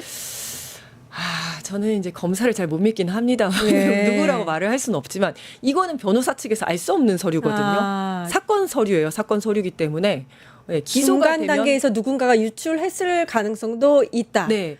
내지는 그렇죠. 그냥 국힙에서 그냥 확인도 안 해놓고 확인도 안 되는 거 가지고 그냥 일단 주장을 하고 보는 걸 것이다. 저는 이렇게 생각합니다. 근데 이게 사실 의도적으로 숨겼다고 주장을 할 정도면 확인을 했다는 건데. 그러면 누군가가 네. 중간에서 유출을 했을 가능성이 있죠. 야 여기 아. 없던데. 근데 저는 그것도 제대로 확인을 안 했을 거라고 봐요. 보통 이제 다 편찰하도록 돼 있거든요. 예. 편찰하도록 돼 있는데 편찰을 안 했다라면 그거는 제대로 이 서류가 검찰청에 가기 전까지 제대로 도착을 안 했거나 문제가 있는 서류였던 거죠. 아, 이거를 변호사가 알 수는 없군요. 아니 근데 변호사- 저는 좀 다른 관점에서 보고 싶은데 네. 아니 이진숙이 뭐라고 이걸 뭘 숨깁니까 왜 아하. 숨겨줍니까 이걸 그러니까 뭐랄까 불출석 사유가 왜 이걸 숨기고 이진숙을 위해서 뭘 조작을 할 이유가 경찰에는 그렇죠. 네. 전혀 없다라고 네, 네. 생각하고 사실 이제 우리가 이진숙이 지금 이렇게 출석을 앞두고 잡혀가서 우리가 이런 자리에서도 이렇게 이야기를 하는 것이지 그러니까 아까도 말씀하신 것처럼 대구시장 나가려고 굉장히 많은 것들을 준비하고 지금 이것도 본인이 의도적으로 6번을 안 받고 그리고 이런 어떤 퍼포먼스를 하기 위해 한 어떤 계획의 일환이라고 생각하는데 예. 마침 이진숙도 의도하지 않게 추석을 앞두고 그러니까 별로 뉴스가 없을 때 그러니까 그래서 본인이 생각했던 것보다 더 화제가 돼서 더 지금 호재를 부르고 있을 것 같은 그런 느낌인데 아니 사실 이진숙이 그러든지 말든지 대구시장에 나가든지 말든지 누가 신경이나 쓰고 누가 이진숙을 뭐 그런 급으로라도 아무도 생각을 하지 않고 있는 이런 와중에 이게 뭐라고 이걸 숨기고 조작을 한다? 이건 국민의힘 진짜 너무 나간 것 아닌가? 아, 국힘이 너무 나갔다. 예, 그 국힘의 당대표가 영등포 경찰서를 찾았는데 코몽이 아빠님이 야당 관계자도 아닌 이진숙을 왜 대변하러 경찰서장까지 만나느냐. 국힘은 정치를 너무 못한다. 맞습니다. 그래서 예. 저는 국힘에서 이제 대구시장 공천받으려는 후보들은 되게 찹찹할 것 같다라는 생각이 들더라고요. 아니 지금 이제 이진숙이 이렇게 보수의 여전사로 그다음에 정권의 탄압을 받는 사람으로 스스로를 이렇게 자리매김하면서 이미지를 메이킹을 하고 있는데 여기에 또 국힘이 막 이렇게 맞장구를 쳐주는 거잖아요. 그래서 이제 다른 후보들이 참 찹찹하겠다 이런 생각이 들긴 아, 했습니다. 그 대구시장 이제 나가려고 했던 다른 후보들이 그냥 삭잡한 마음으로 지금 상황을 보고 있다고. 맞습니다. 그러긴 하더라고요. 네. 고담승리님께서 10,000원 슈퍼챗을 쏴주셨습니다. 감사합니다. 큰 힘입니다. 너무 감사합니다. 아니, 그리고 경찰, 검사, 판사까지 다 지금 고발을 했잖아요. 예. 이것도 너무 웃긴 게 당연히 다 각하가 될 겁니다. 수사 들어가지도 않을 건데요. 자범들도 이렇게는 안 하거든요, 진짜. 아니 그런데 있는 사람들이 더 한다고. 그러니까 나름 국가에서 녹을 먹은 사람이고, 그럼요. 그다음에 아까도 말씀하셨지만 이제 윤석열부터 시작해서 대통령까지 하고, 그다음에 사법 체계의 어떤 한 압축을 담당했던 검사를 한 평생을 해온 사람이잖아요. 예. 근데 이런 사람들이 뭐 위헌 법률 심판, 뭐 재청 신청도 하고 이의 제기하고 뭐 체포적 부심면 온갖 할 수 있는 거 다 하고 있잖아요. 네네. 그러니까 이런 게 정말 사법 절차에 협조하기는커녕 거의 방해 수준으로 비협조적으로 나오고 있다는 네. 게 굉장히 답답하다. 아하. 이지은, 황당하다. 이지혜 여전사 설이 최수정님께서 댓글에 예. 감사합니다. 네. 아니 그 이진수 혐의에 대해서 좀 보고 싶어요. 변호사시니까 네. 지금 뭐 유튜브 보수 유튜브 나가서 이렇게 공무원으로서 이제 중립의 의무를 위반한 거, 그다음에 네. 대선 앞두고 선거법 위반한 거, 맞습니다. 요게 있고요. 자신의 페이스북에도 정권을 비판한 네. 그 혐의도 있습니다. 요게 어느 정도의 그 혐의인지. 사실은 이제 공무원의 정치 개입이나 정치적 중립 의무 요거는 굉장히 법원에서 엄격하게 해석을 하고 있습니다. 그리고 다른 공무원들한테는 굉장히 엄격하게 그러니까 징계나 감찰 조사나 징계도 굉장히 엄격하게 하고 있거든요. 그래서 일반 공무원들은요 좋아요도 못 눌러요. 정치와 관련된 거에 좋아요 누르면 다 징계 사안이고요. 아. 얼마 전에 그 어떤 경찰관이 윤어게인과 관련해서 그 밑에 멸공이라고 썼거든요. 근데 중징계 받았어요. 우리는 이게 중징계가 당연하다고 생각을 하거든요. 그렇게 해왔어요. 지금까지 다른 공무원들 다 그렇게 해왔었거든요. 그런데 이진숙은 어디 극우 유튜버 나가가지고 민주당은 상상도 하기 힘든 그런 좌파 집단이고 말도 안 되는 짓거리를 한다. 이렇게까지 얘기를 했는데 감사원에서 감찰을 한 다음에 경고를 줬어요. 너무 약한 제일 약한 거거든요. 거잖아요. 가장 주의. 약한 거죠. 네. 네, 주의 경고. 이렇게 약한 거거든요. 근데 아까 그 경찰관과 일개 경찰관과 이 장관급의 사람의 그 무게감은 다르죠. 무게감, 네. 파급력 이런 것도 완전 다른 거잖아요. 그 사람은 자기가 경찰관인지도 몰라요. 인터넷에다가 멸공 썼고 좋아요하고 이런 데도 다 중징계를 받는 거거든요. 근데 이 사람이 나가서 본인은 누구보다도 정치적 중립을 지켜야 하는 방통위원장이잖아요. 방송통신위원장인데 그런 사람이 이렇게 대놓고 정치적 중립 의무를 위반하고 했는데 이거는 지금까지의 어떤 판례라든지 뭐 징계와 관련된 기준에 비춰볼 때는 굉장히 엄격하게 굉장히 중죄를 받아야 하는 사람이에요. 근데 감사원은 당시에 선거 개입했다고 보기는 어렵다. 법 조항을 위반했다고 보기는 어렵다. 이렇게 결론을 내렸었거든요. 근데 우리가 좀 더 다시 좀 살펴보자고 하면 감사원은 사실 정치적인 중립 기준에 따라서 주의를 준 것이고 이 사람이 진짜 뭐 잘못을 했는지 아닌지 이런 것들은 경찰에서 수사를 통해서 통해서 밝혀지는 부분이기 때문에 주의가 뭐 그렇게 큰 영향력이 있는 것은 아닌데 그럼에도 불구하고 아까 위원장님 말씀하신 것처럼 일개 공무원들 일선의 공무원들은 정말 SNS 좋아요만 눌러도 뭐 굉장히 징계받아요. 특정 중징계를. 단어만 눌러도 그렇게 징계를 받는데 이렇게 더 그 방통위원장 자리 아닙니까? 아까 말했던 것처럼 장관급 자리인데 그 사람들의 영향력이나 파급력을 생각하면 더 엄격히 기준을 세워야 됨에도 불구하고 감사원이 그럼요. 이렇게 적은 주의에 뭐 처분을 했다 이런 것들은 바람직하진 않죠. 감사원의 처분도 바람직하진 않았습니다. 윤석열 맞습니다. 눈치 보느라고. 맞습니다. 근데 맞습니다. 그때도 또 다시 살펴보니까 그때 보면 국회법 127조에 따라서 5달 안에 그러니까 3달 하고 2달 연장할 수 있는 그런 기간 안에 감사원의 그 결과를 내놔야 됐었어요. 그때가 4월 13일이 마지막 기한이었습니다. 그때는 근데 윤석열이 뭐 체포되니 많이 뭐 다시 풀려나니 아직 뭐 그런 상황이라서 감사원이 눈치를 보고 이진숙 위원장에 대한 그런 감사원 결론을 내리지 못했었던 거예요. 근데 이제서야 또 등 떠밀리듯이 감사원 결과를 내놨는데 그것조차도 주의였다라는 것이 좀 네. 그 이진숙이 지금 매화님께서 컴퓨터 파쇄한 거 이거는 죄 안 묻느냐 이런 얘기도 하셨는데 저 궁금한 게 경찰이 구속영장을 칠까요? 저희가 지금 이진숙 혐의에 대해서도 봤었고 매화님이 말씀하신 컴퓨터 파쇄 혐의도 있고요. 네. 어떻게 보세요? 저는 칠 거라고 봅니다. 사실은 이제 체포영장을 신청을 할 때는 구속까지 쭉 갈 거라는 생각을 하고 하거든요. 그래서 이제 아까 그 컴퓨터 파쇄라든지 이런 건 증거인멸이 되는 거고, 그렇죠. 그다음에 뭐 지금까지 안 나온 걸로 봐서 앞으로도 뭐 도주 우려가 있다든지 그 수사에 협조하지 않을 가능성이 높기 때문에 그다음에 이제 기본적인 혐의의 상당성은 인정이 되는 부분이고 그래서 저는 구속영장은 칠 거라고 봅니다. 구속영장, 그러니까 일각에서는 네. 구속영장을 칠 만큼의 그 혐의가 성립이 되느냐. 요 얘기는 나옵니다. 사실은 이게 이제 무슨 뭐 내란도 아니고 그냥 매관매직하거나 엄청나게 큰 그런 건 아니기 때문에 만약에 잘 출석을 했으면 그다음에 수사에 협조를 잘 했으면 구속영장까지는 안 갔을 수 있을 것 같아요. 근데 이렇게 6번이나 연락을 하고 그다음에 전화를 해도 안 받고 이런 식으로 해서 체포영장이 발부가 됐잖아요. 그러면 구속영장으로 갈 때는 그 기본적인 혐의의 상당성이 있고 거기에 증거인멸 우려, 도주 우려가 그렇죠. 있는 거거든요. 예. 그렇다면 체포영장이 발부될 정도라면 증거인멸 우려라든지 도주 우려가 있다라고 어느 정도 인정이 되는 거기 때문에 그렇다면 이제 구속까지 칠 것이다, 경찰이. 네, 구속까지 쭉 갈 가능성이 높습니다. 근데 이 부분뿐만 아니고 우리가 또 잊어버리고 있었던 것이 법카 유용 사건. 예. 그것은 이제 경찰에서 기소 의견으로 검찰이 넘어간 것으로 알고 있는데 네네. 그 사건이 좀 더 중대할 수도 있고 거기에서 구속영장도 뭐 충분히 나올 가능성이 그걸 있지 않나? 기다려 볼 만도 그럼요. 하다. 네네. 예, 그게 더. 그래서 예. 이진숙이 지금 이렇게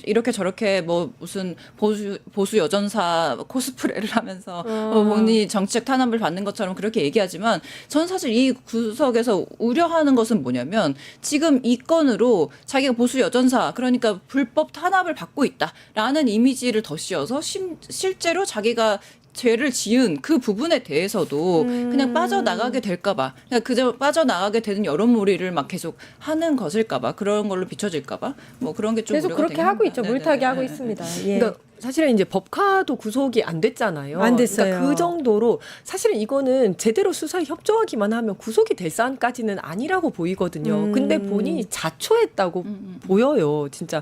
그러니까 체포를 당하기 위해서 이렇게까지 일부러 안 나온 거 아닌가라는 생각이 들어요. 뭔가 예. 수갑찬 모습을 보여야지 맞습니다. 사람들이 이제 좀 막 지지자들 결집하면서 아니 이런 이진숙을 우리가 구해야 돼. 이런 분위기 만들려고 한 거 아닌가. 그랬다면 정말 질이 나쁜 그럼요. 사람인 거죠. 네, 네. 예, 그걸 이용해서 여론전을 펼치는 거니까요. 알겠습니다. 본인의 지은 죄를 좀 다시 좀 돌아봤으면 좋겠습니다. 예. 맞습니다. 원래 이제 추석밥상 하면은 이제 선거를 앞두고 있는 그 네. 전해면 당연히 요 관련해서 지선 관련해서 얘기를 많이 하지 않겠습니까? 네, 네. 그래서 저희가 6.3 지선 내년에 있을 지방선거 앞두고 좀 주요 인물들의 면면을 좀 살펴보는 그런 시간을 좀 잠시 갖도록 하겠습니다. 네. 첫 번째로, 김민석 총리. 김민석 국무총리.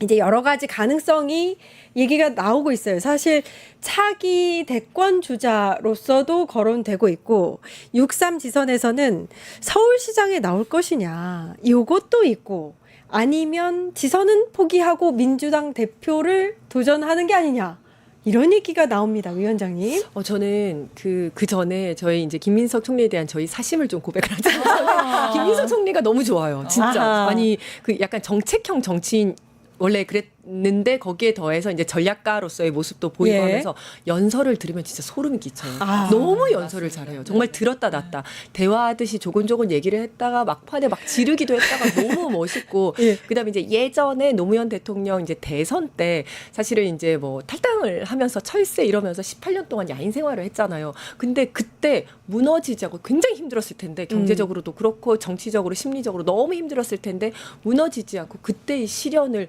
오롯이 자신이 어떤 자양분으로 삼아서 굉장히 성장했다는 느낌이 들더라고요. 그래서 저는 너무 존경스럽고 지금 또 너무 잘하고 계시잖아요. 왜냐하면 지금 이제 이재명 대통령의 시간이기 때문에 뒤에서 실무형 총리로서 눈에 보이지 않지만 굉장히 업무를 잘 챙기고 계시고 예, 그런 것들이 너무 잘하고 계셔서 쭉 총리하셨으면 좋겠다는 생각도 들지만 하지만 이제 또 이런 분들은 이제 크게 봐선 대선 후보급이시잖아요. 예. 그러니까 이분도 그렇고 정청래 대표도 그렇고 그다음에 이제 조국 비대위원장까지 예. 이런 분들은 이제 범여권의 그 대선 후보 주자들이기 때문에 그래서 이제 이 총리님도 결국은 이제 지선 그러니까 서울시장이라든지 당 대표 이쪽으로 나와서 그 대선 전에 어떤 한 단계를 또 밟아야 하지 않을까 이런 생각도 듭니다. 본인도 의원님도 그런 생각하고 계실 것 같아요. 아니 근데 이제 저는 어떤 생각이 드냐면 참 민주당이 너무 뭐랄까 너무 이런 복이 많다. 이런 훌륭하신 분들이 너무 많다. 인재풀이 많다라는 생각이 일단 들고 김민석 총리도 이재명 대통령을 만든 1등 공신 아니겠습니까? 아까도 말씀하신 것처럼 지금 총리의 임무를 너무 묵묵히 잘하고 계시고 또 적재적소에서 찾아가고 국민의 마음을 어루만지고 그 실무형 총리로서 또 그 역할을 굉장히 잘하고 계시는데 그것뿐만이 아니라 당대표도 잘하실 것 같고 대선 나가셔도 잘하실 것 같고 총리도 쭉 해주셨으면 좋겠고 이런 여러 가지 가능성들을 자꾸 대비해서 우리가 볼 수 있는 그런 것들이 김민석 총리님 정말 감사하다. 화이팅. 아니 근데 이제 사실 들리는 네. 이야기는 어떤지가 저는 좀 궁금하긴 해요. 사실은 이제 오세훈 서울시장이 지금 내년 지선에 다시 도전을 한다면 네네. 5선이 되는 거고, 네. 그렇죠? 그리고 지금 가능성이 좀 높다고 보고 있기 때문에 그 강력한 경쟁자를 누를 만한 인물이 누구냐 해서 강훈식 비서실장 내지는 김민석 총리 얘기가 나오고 있는 거거든요. 지금 서울시장 후보로 지금 나오시겠다고 얘기하신 분이 박주민 의원님이 나오시겠다고 얘기를 하셨고 예. 전현희 의원님이 또 자천 타천으로 좀 이제 이야기가 많이 그렇죠. 되고 있고요. 그다음에 이제 김민석 총리님도 그렇고 뭐 예. 강훈식 비서실장 얘기도 나오고 있는 것 비서실장님은 같아요. 지선 네. 얘기가 나오는데 서울시장인가요? 왜냐면 지금 지역구는 또 충청도 오셔가지고 근데 얼마 전부터 또 나오기 시작합니다. 맞아요, 그런 맞아요. 얘기가. 네. 우리 또 비서실장님도 아주 훌륭하시죠, 진짜. 그럼요, 예. 그럼요. 네. 그러니까 이제 내년 지선에서 민주당이 서울시장을 반드시 이제 가지고 와야죠. 가지고 와야 된다, 탈환해야 된다라는 그 이제 뜻 때문에 아마 이런 얘기가 나오는 것 같은데 맞습니다. 김민석 총리가 뭘 선택할 것이냐에 따라서 또 본인의 추후의 정치 행보가 또 달라지기 때문에요. 근데 또 보면 오세훈이 지금 뭐죠 한강버스 네. 그렇게 말도 많고 탈도 많은 그 한강버스 논란으로 지금 한강에 도대체 무슨 인연이 있길래 돈을 이렇게 한강에다가 쏟아붓느냐라고 예. 하면서 서울 시민들의 불평 불만이 굉장히 많이 쌓인 가운데 지금 말씀하신 우리 후보군 박주민, 전현희, 김민석 뭐 이런 분들이 후보로 나와서 경쟁을 한다면 정말 서울 시민들이 정말 뭐랄까 민주당의 누구를 뽑는다고 하더라도 좀 오세훈보다는 낫다라는 생각을 하시지 않을까라는 생각이 듭니다. 그러니까요. 현역 프리미엄이 있긴 한데 이게 여러 가지로 그냥 똥볼을 많이 찼어요. 맞습니다. 오세훈이. 그러니까 현역 프리미엄이어야 하는데 현역 리스크 같은 느낌이에요. 지금 그러니까 토지거래 허가구역 이거를 해제하겠다고 했다가 다시 이제 완전히 이게 진짜 딱 그거. 올라가고 이러니까 다시 이제 예. 하겠다고 했고 한강버스도 지금 한 일주일 했나요? 10일 했나요? 하다가 이거 중단됐잖아요. 예, 10며칠 하다가 중단했어요. 3일 맞습니다. 만이라고 알고 있습니다. 3일 네. 만인가요? 네. 이게 뭐 출퇴근용으로 했다 그러는데 지하철 타면 54분인데 이걸 타면 뭐 2시간이고 그거부터 시작해서 아예 고장도 첫날부터 많고. 고장도 네. 많고 화장실에 물이 역류를 하고 뭐 비가 와서 멈추고 하면서 결국은 이도저도 아닌 상황에서 그냥 끝난 거잖아요. 그래서 현역 프리미엄이 아니라 현역 리스크가 아닌가 지금. 맞습니다. 그러니까 오세훈은 뭔가 운 좋게 계속 시장은 하긴 했는데요. 시장일 당시에 일을 많이 저질렀어요. 그 맞아요. 무료급식도 네, 네, 그렇죠. 이 사람 문제가 많은 사람이에요. 그렇죠. 일은 진짜 못하는 사람인데. 세빛 둥둥섬도 잊지 말았으면 좋겠습니다. 예. 네. 아니 세빛 그리고 명태균이 사실은 정리가 안 되고 있잖아요. 아, 그렇죠. 네. 네. 사실 그것도. 대선에 나오겠다고 해놓고 갑자기 그만둔 것도 명태균 사건이 이제 커질 것 같으니까 사실 아하. 그만뒀다는 이야기들이 많지 않습니까? 예. 요 명태균도 중간에 멈춰졌는데 요 사건도 좀 이제 계속해서 수사를 좀 해야 될 것 같아요. 예, 예. 또 이제 정청래 민주당 대표도 한번 볼까요? 지선 이제 왜 여기 지선에 후보로 나오진 않겠지만 네. 내년 지선을 성공적으로 이끌어야 하는 맞습니다. 인물이잖아요. 네, 대표잖아요. 맞습니다. 그래서 일단 출마보다는 차기 대권을 노리고 이제 지선의 압승을 위해서 뛰지 않을까라는 생각이 들거든요. 맞습니다. 저는 그래서 이제 내년 지선이 6월 3일이고 그다음에 그다음 당대표 선거가 8월 달이잖아요. 네.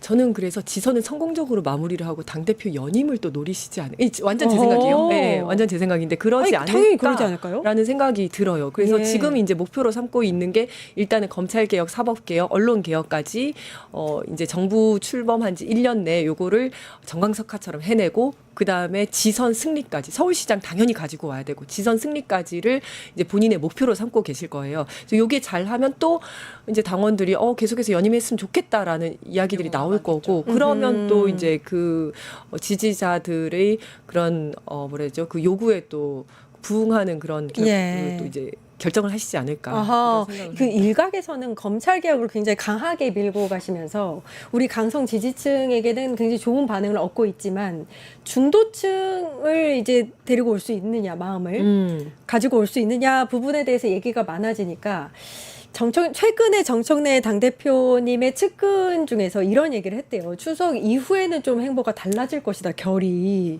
이거는 어떻게 보세요? 사실은 이제 그게 장점이자 단점이실 것 같아요. 되게 공격적인 커뮤니케이션 스킬을 가지고 계시잖아요. 그런 것들이 굉장히 순발력 있고 시원하고 이러긴 하지만 또 한편으로는 말씀하신 것처럼 지선이나 이런 거는 그러니까 어쨌든 선거는 중도층을 누가 가져오느냐의 문제잖아요. 그렇기 때문에 그 부분에 있어서는 또 이제 약점일 수가 있거든요. 근데 저는 이분이 굉장히 노련하고 경험 많은 정치인이기 그렇죠. 때문에 정말 그 아까 말씀하셨다는 그분 말씀처럼 약간의 이제 이제 조금 이제 이미지를 좀 바꾸려는 그런 모습을 좀 보이시긴 할 것 같아요. 네. 본인 때문에 예를 들어서 뭐 지선이 안 되거나 이러면 안 되잖아요. 어허. 그렇기 때문에 약간의 이미지를 바꾸려는 노력을 좀 하실 거다. 사실 정청래 대표 입장에서도 우리가 뭐 민주 진영에서도 가장 중요한 것이 이재명 정부의 성공, 그렇습니다. 그리고 내년 지방선거를 압승해서 이재명 정부가 성공하기 위해서 지방정부도 우리가 승리를 다 안고 가는 그런 그림들을 우리가 모두가 염원하고 있기 때문에 그런 방향으로 또 일을 잘 해주시지 않을까 기대됩니다. 예.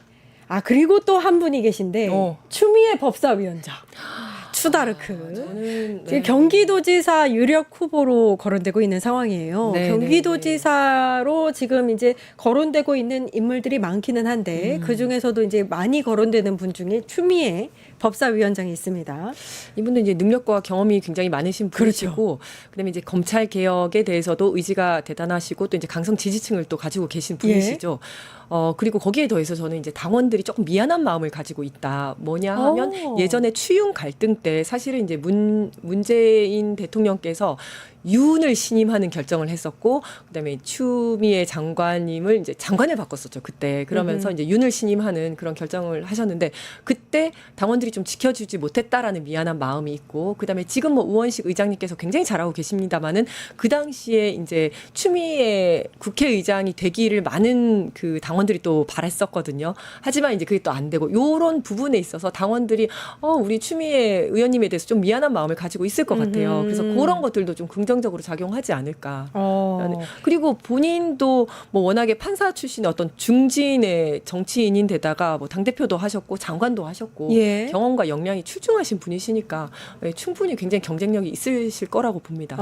어떻게 보세요? 추미애 위원장님의 차기 그 행보에 대해서. 행보도 굉장히 기대가 되고 또 서울시장만큼이나 경기도에서도 우리가 후보들이 많습니다. 뭐 추미애 위원장도 계시고 또 김병주 의원님 또 누구죠? 뭐 한준호 의원님 예. 굉장히 여러 분들이 또 후보군으로 나오기 때문에 내년 지방선거가 정말 기대된다. 저도 서울시장도 그렇습니다. 그렇고 네. 경기도지사도 마찬가지입니다. 아하, 네. 아니 조국 혁신당 대표, 네. 그러니까 비대위원장인데 지금은 이 조국 위원장은 뭐 서울시장 얘기도 나오고 부산시장 얘기도 나오고 이러네요. 어떻게 보세요? 저는 이제 이분이 굉장히 좀 뭐 하여튼 본인이 잘 하시겠지만 이분이 어떻게 보면 좀 굉장히 어려운 상황일 수도 있다라고 생각을 하는데, 이분도 이제 크게 보면 범여권에서 범민주계열에서 대통령 후보급으로 이제 분류가 되시는 분 아니겠습니까? 그런데 이번 지선에서는 나름 조국 혁신당으로서 성과를 내야 하는 입장이지 않습니까? 지난번 총선 때는 12명의 국회의원을 배출을 했어요. 이건 정말 예상보다 굉장히 잘 한 거고, 그때 이제 정치력을 많이 보여줬는데 그때는 이제 비례만 냈죠. 비례대표만 냈고, 이번에는 지역에서 민주당과 경쟁을 해야 되는데 여기서 이제 약간의 소소한 그 이야기들이 나올 수밖에 없거든요. 그러니까 뭐냐면 지금 저희 지역구에서도 민주당에 있다가 구의장 선거에서 국힘 의장을 뽑아서 제가 제명을 시킨 사람이 있어요. 근데 그 사람이 조국혁신당으로 들어갔어요. 그다음에 분명히 이번에 지선에서도 민주당에서 공천을 못 받을 것 같으니까 조국혁신당으로 가서 이제 지선의 공천을 전국적으로 받는 많습니다. 네. 그런 사람들이 분명히 있을 겁니다. 거기에서 약간의 이제 잡음들이 당연히 조금씩 있을 거고, 서운한 것들도 생길 거고, 그다음에 여기서 더 나가서 예를 들어서 서울과 수도권 같은 경우에는 5% 안팎에서 국힘과 민주당에서 이제 그럼요. 표가 갈리는데 만약에 이제 조국혁신당도 나오고 민주당도 나와가지고 어부지리로 국힘이 되는 상황이 생기면 이건 안 되죠, 안 되죠. 나는 안 거거든요. 됩니다. 네, 예. 이런 거 진짜 잘해야 되는데, 그러니까 그 조국 대표는 이제 스스로 조국 혁신당으로서 성과를 내야 하면서도 민주당과 척을 져서는 안 되는 그런 위치에 있는 거거든요. 조국 대표가 나중에 대통령이 되려면 결국 누가 표를 줘야 하냐면 민주당 당원들이 표를 줘야 되는 거예요. 그래서 굉장히 잘하셔야 된다. 플러스 지금 뭐 서울시장 후보도 거론되고 부산시장 후보도 거론된다는 얘기는 뭐 여기저기도 다 쓸모가 있다는 이야기도 되지만 또 반면으로는 네, 서울시장도 뭔가는 부족하고 부산시장도 그 이름은 있지만 뭔가 그럴 수도 부족하다는 있겠네요. 그런 방증일 수도 있어서 정말 본인이 무언가를 좀 그러니까 보여줘야 본인의 능력을 보여줘야 또 다음 어떤 정치적인 행보로 또 설 수 있지 않을까라는 생각도 해봐요. 마지막으로 장동혁 당대표하고 나경원 의원을 좀 같이 보겠습니다. 장동혁 당대표는 차기 대선 주자 적합도에서 1위가 나와서 그러니까요. 이게 말이 돼? 뭐지? 그다음에 나경원 의원은 지금 아니야는 하고 있는데 즐기고 있어요. 경기도지사 출마설에 대해서. 왜냐하면 계속 추다르크 추미애 위원장하고 계속 이제 1대1로 싸우고 있는 모습을 어필을 하고 있거든요. 그거 어떻게 보세요? 맞습니다. 아니 일단 이제 장동혁부터 얘기를 하면요. 그 이제 얼마 전에 여론조사 보니까 야당 쪽 1위가 장동혁이 18.3%가 나왔고요. 2위가 한동훈이 나왔는데 8.2%, 1위와 2위가 엄청 차이가 많이 나더라고요. 예. 여당 쪽에 보면 김민석 이제 총리가 14.3%, 2위가 조국 대표로 12.4%, 3위는 정청래 대표로 8.9%. 되게 다다닥 붙어 있어요. 예. 그런데 야당은 그러니까 국힘은 1위가 장동혁과 그다음에 한동훈이 엄청 차이가 많이 나더라고요. 아하. 여기서 알 수 있는 거는 일단 일단은 뭔지 알겠다. 이제 극우의 힘을 빌리지 않고서는 예. 안 된다라는 예. 거고 두 번째 김문수는 이제 찌그러졌다 이제 이런 건데 어쨌든 경선에서는 극우로 갈수록 좋고 이제 본선에서는 가운데로 와야 되는데 이제 선거는 중도 싸움이지 않습니까? 그렇죠. 그런데 이 여기는 완전히 이제 극우한테 먹혔구나라는 생각이 들더라고요. 그러니까 극우의 힘을 빌리지 않으면 안 된다. 근데 그렇게 될수록 본선에서는 민주당이 유리하다. 아하. 이제 이런 생각이 드는 거고요. 나경원 같은 경우에는 지금 이제 여러 가지 지금 이제 생각이 예. 나는 게 예, 이거요. 예, 예. 빠루 그다음에 빠루. 드럼통 그다음에 드럼통. 초선은 앉아 있어 또 뭐 있을까요? 뭐 이런 거밖에 나베 지금 이런 그리고 거밖에 생각이 재판 안 나요. 중이고요. 재판 예. 중이고 주옥 같은 빠루 발언들이 재판. 많습니다. 맞습니다. 네. 이제 이런 거밖에 생각이 안 나는 거예요. 예. 그래서 최근에 나경원이 뭐 무슨 서울시장 뭐 당대표 선거 뭐 대선 경선 이런 것들을 다 나가도 순위권 바뀝니다. 아하. 그냥 이름은 올라가 있지만 맞아 위협적이지가 않아. 맞습니다. 네. 나경원은 뭐 우리가 고려해야 될 대상은 아니다. 아니다. 맞습니다. 그 장동혁 같은 경우에는 그러면 이제 나머지 이제 후보들이 이제 뭐 여당 쪽 후보들이 좀 분산되어 있으니까 진보 쪽 분산됐고 장동혁한테 몰표가 갔다라고 네, 보면 네. 되나요? 보수 쪽은? 좀 그런 것 같습니다. 아하. 지금은 1위가 장동혁인데 18.3%, 2위가 한동훈인데 8.2%, 김문수는 5.5%예요. 그렇기 때문에 지금 이제 몰표가 갔군요. 이제 극우들의 몰표가 그냥 이제 장동혁한테 가고 있구나. 그러나 선거는 중도의 표심이 굉장히 중요하다. 중요하고 맞습니다. 사실은 예. 누가 장동혁을 차기 지도자감이라고 생각을 하겠습니까? 우리가 이제 김민석 총리라든지 조국 뭐 대표라든지 정청래 대표라든지 이런 분들은 차기 그 대통령감으로 이제 오르내리는 사람들이잖아요. 예. 그런데 장동혁 같은 경우에는 차기 지도자감 리더라고는 생각이 안 드는 아니 거잖아요. 그래서 이 여론조사를 보고 국민의힘이 진짜 반성하고 앞으로 정말 반성하고. 너 마음을 다잡아야 되는 것이 장동혁 1등 그래서 장동혁으로 그러면 선거 치르고 대선 나갈 수 있느냐라고 했을 때 모든 사람이 물음표일 겁니다. 이거 그러니까요. 진짜 국민의힘이 긴장하고 반성해야 되는 그런 여론조사거든요. 그러니까 인물이 그렇게 없다. 1.5선 장동혁이 1위 할 정도면은 아니, 맞습니다. 국민의힘이 그래도 뭐 자유한국당이며 뭐 새누리당이며 굉장히 역사가 이렇게 유구한 그런 그래도 예. 야당인데 예. 그럼에도 불구하고 장동혁이 이렇게 1등 나왔다? 아. 이거 진짜 국민의힘에서는 그러니까 제가 보면요, 국힘은 윤석열부터 시작해가지고 그냥 급조된 맞네, 후보들이었어요. 맞네. 윤석열 갑자기 데리고 왔죠. 그다음에 김문수도 갑자기 데리고 왔죠. 갑자기 왔잖아요. 예. 그런 다음에 지금 장동혁 지금 어디서 이름도 사실 잘 몰랐어요. 저는 예. 당 대표 되니까 이제 알게 됐지. 네. 그러니까 이런 사람들이 갑자기 막 떠오르는 거예요. 준비된 대통령이 전혀 없는 거죠. 일단. 너무 명쾌하게 해석을 해주시니까 좋은데요. 네. 어쩌다가 이렇게 제1야당이 무너졌는지 모르겠습니다. 예. 이제 해체까지 가야죠. 네.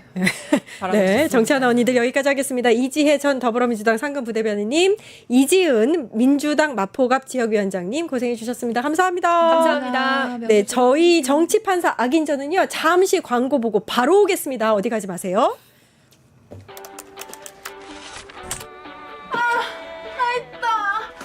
저 혼자 힘으로도 학교 바로 앞에 있는 방을 구할 수 있었어요.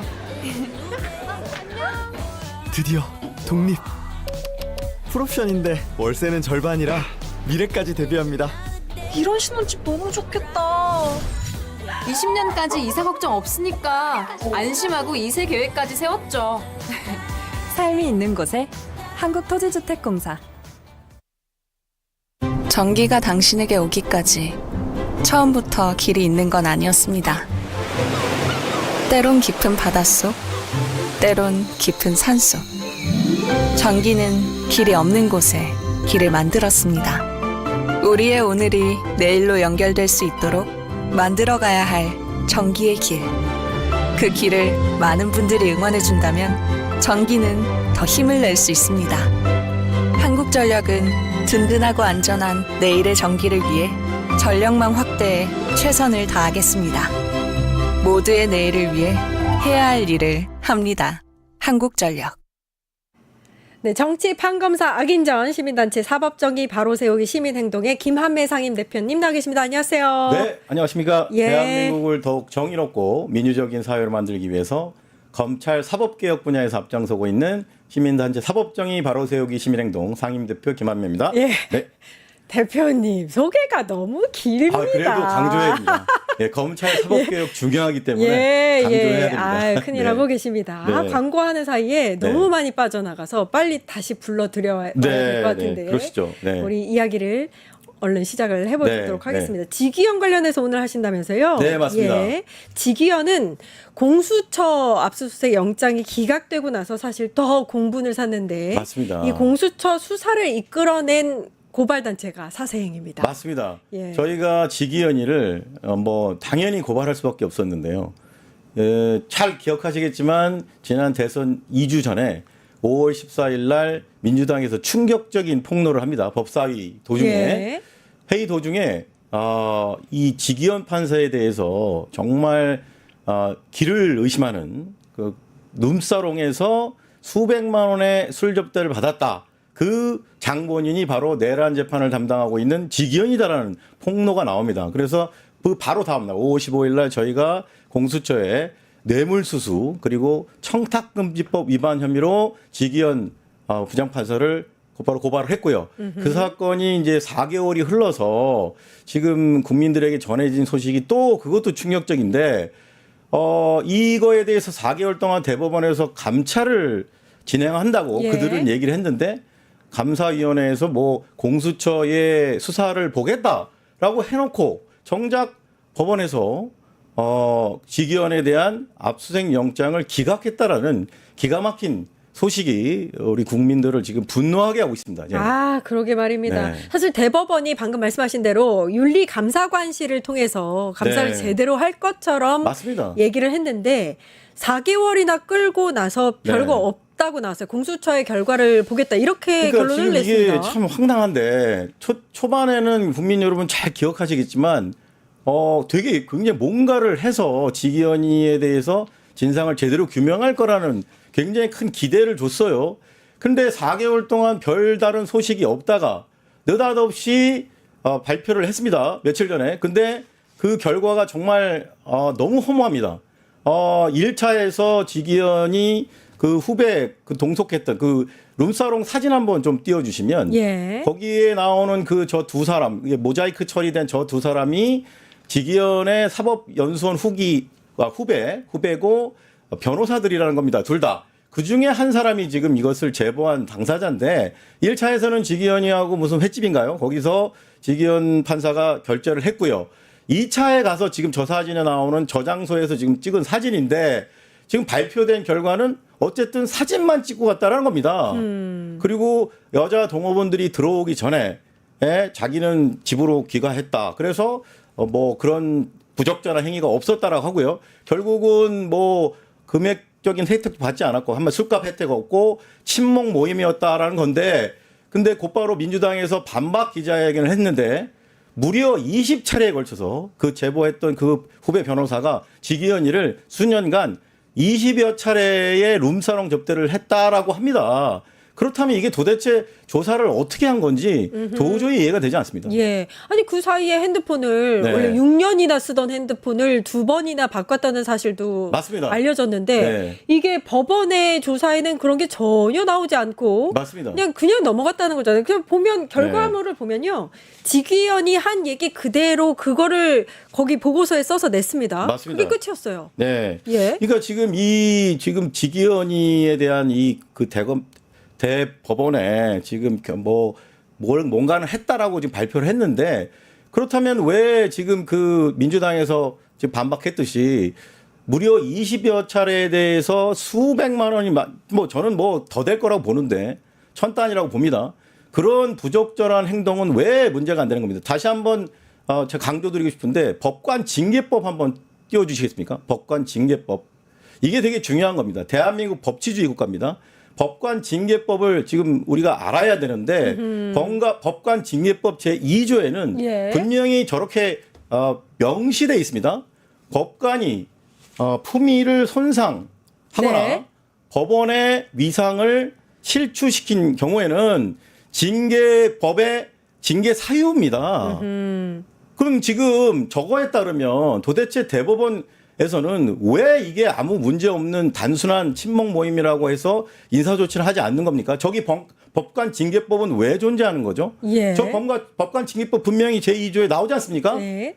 아니 이런 20여 차례에 대해서 수백만 원에 달하는 고가의 술 접대를 받는 행위가 판사들이 이게 품위 손상이 아닙니까? 이게 법원의 위상을 추락시키는 행위가 아닌가요?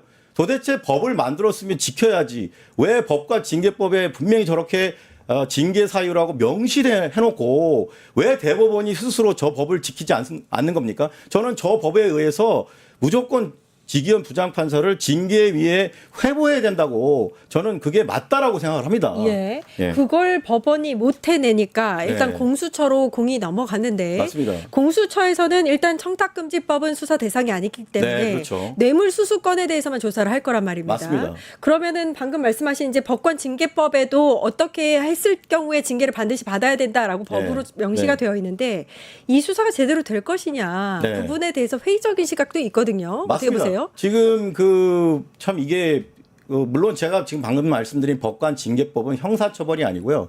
인사상의 그렇죠. 징계입니다. 예. 그래서 약간 행정처분이기 때문에 형사처분을 하려면 즉 수사를 하려면 공수처가 나서야 되는데 지금 압수수색 영장이라는 게 대한민국에서요. 발부율이 99%입니다. 제가 흥분해가지고 발음이 잘 안 나오는데 예. 기각률이 1%대예요. 왜냐하면은 이 압수수색이라는 것은 수사의 초창기 때 중요 핵심 증거를 확보하기 위해서 주로 핸드폰 등에 대해서 압수수색을 하지 않습니까? 그렇기 때문에 이게 굉장히 중요한 건데 이거를 법원이 웬만하면 99%의 경우에 검찰이 청구하는 경우에 99% 발부를 해줘요. 1%대의 기각률밖에 없는 즉 영장 자판기라고 하죠. 근데 왜 지기현에 대해서는 압수수색 영장이 이렇게 발부가 안 된 건지 핵심 증거인 휴대폰을 더군다나 이렇게 또 교체했다라는 소식이 나오고 있는데도 이게 지금 기각이 됐다는 기가 막힌 일이고요. 이번에 공수처에서 다시 신청을 한다고 하니까 이번에는 반드시 발부를 해서 법원이 같은 판사끼리 제 식구 감싸기 한다라는 그런 말을 듣지 않도록 반드시 발부가 돼야 된다고 생각합니다. 이게 수사를 하려면 압수수색을 해서 뭔가 증거물을 확보하고 그걸 통해서 이제 수사를 해야 될 텐데 맞습니다. 예. 그거에 대해서 이제 법원이 네. 제약을 건 거거든요. 네. 그러면 이제 공수처가 관련해서 잘 진행이 될 수 있겠느냐 네. 수사가 요런 지적들이 있었다. 사실상의 수사 방해라고 생각합니다. 저는. 예, 예. 법원이 수사 방해다. 사실은 같은 제 식구. 그러니까 사실 대한민국 판사들은 범죄 혐의가 있더라도 이런 식으로 법원이 압수수색 영장 같은 걸 안 내주기 때문에 건드릴 수가 없는 거예요. 그러니까 백날 가야 법 앞에 평등 외쳐봐야 예. 소용이 없다라고 생각합니다. 하여튼 네. 이번에 다시 청구한다고 하니까 이번에는 제대로 발부가 돼야 된다고 저는 생각합니다. 네. 예, 예. 지평님께서 한 번 하시는데 수백만 원 여러분 이게 이해 가능? 미스터 유님께서 판사들 파직되면 연금뿐만 아니라 변호사 자격증도 주면 안 된다. 이렇게 말씀하셨습니다. 그러니까 요 수백만 원 요거는 네. 룸사롱에서 한 번 마시면 수백만 원인데 맞습니다. 예. 이제 그 중요한 재판을 맡고 있는 내란 네. 재판 맡고 있는 지기현 판사가 여기에 갔다는 것만으로도 그럼요. 이게 부적절하다라는 네. 걸 지적해 주신 것 같습니다. 네. 예. 그다음에 핸드폰 교체 관련해서도 좀 얘기를 나눠야 될 것 그 같아요. 충격적인 소식이 그러니까 구속 또, 예. 취소 신청을 한 그 시점에 6년 동안 쓰던 휴대폰을 한번 바꿨고 네. 그다음에 본인의 룸사롱 이제 관련 의혹이 나왔을 때 네, 또 한 그렇습니다. 번. 그러니까 그게 한 3개월밖에 차이가 안 네, 나거든요. 맞습니다. 3개월 만에 이게 6년 동안 계속 쓰다가 3개월 만에 2번이나 바꿨다는 맞습니다. 점에서 그것도 중요한 시점마다. 네, 그렇죠. 그래서 부적절했던 것 같습니다. 네, 뭔가 맞습니다. 의심이 됩니다.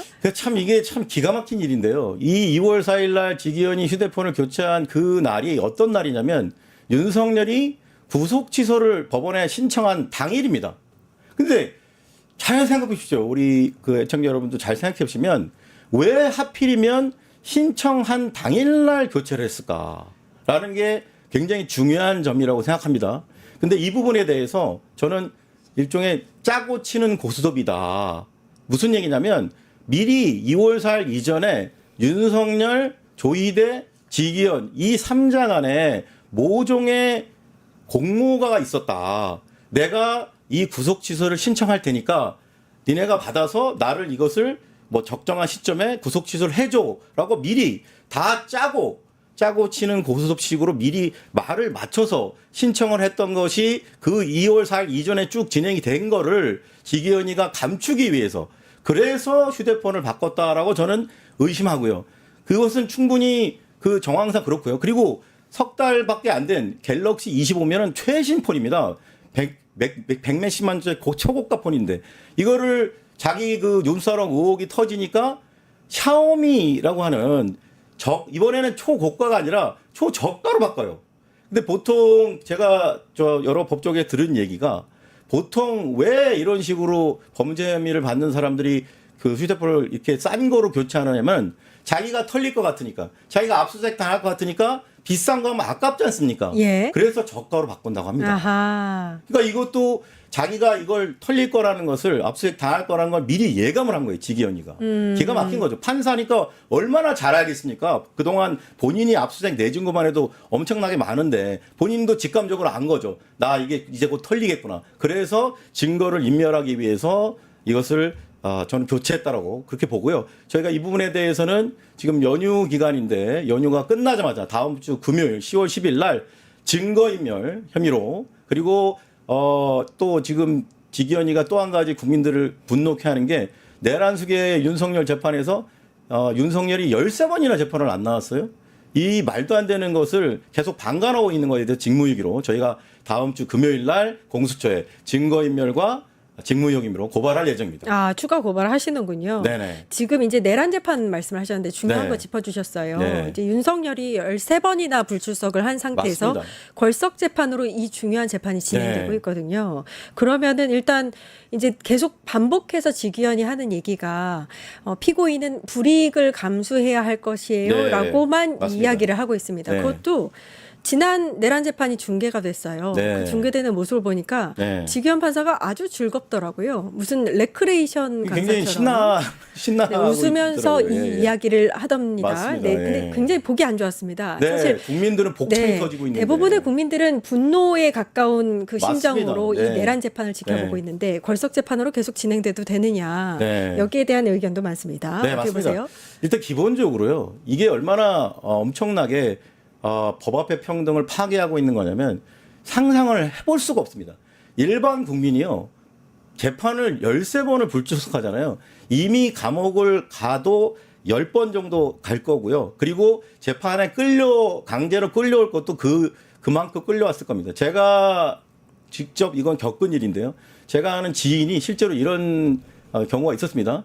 원래는 이제 불구속 기소돼서 불구속 재판을 받고 있었습니다. 근데 3회 연속 이제 배짱 부린 거죠. 판사가 오라고 소환장 보냈는데도 재판부가 출석을 안 했습니다. 예. 저도 되게 좀 위험하다고 생각했는데 결국은 구속영장이 발부돼서 강제로 구속 수감되고 재판은 당연히 강제로 포승줄에 묶여서 나올 수밖에 없었습니다. 그때 이미 판사님한테 눈물로 판사님 제가 이제는 정말 열심히 출석할 테니까 제발 좀 나가게 해주십시오라고 석방을 탄원했지만 판사가 엄중히 끝까지 풀어주지 않았습니다. 예. 3번 불출석했는데 이렇게 됐습니다. 근데 지금 이 내란 속의 윤석열이는 13번이라는 것은 이것은 구속 취소 시킨 것만큼 저는 윤석열에게만 정말 특혜를 주는 행위를 지기현 판사가 또 하고 있다. 이 부분에 대해서 특검도 제발 좀 구인해달라. 윤석열 좀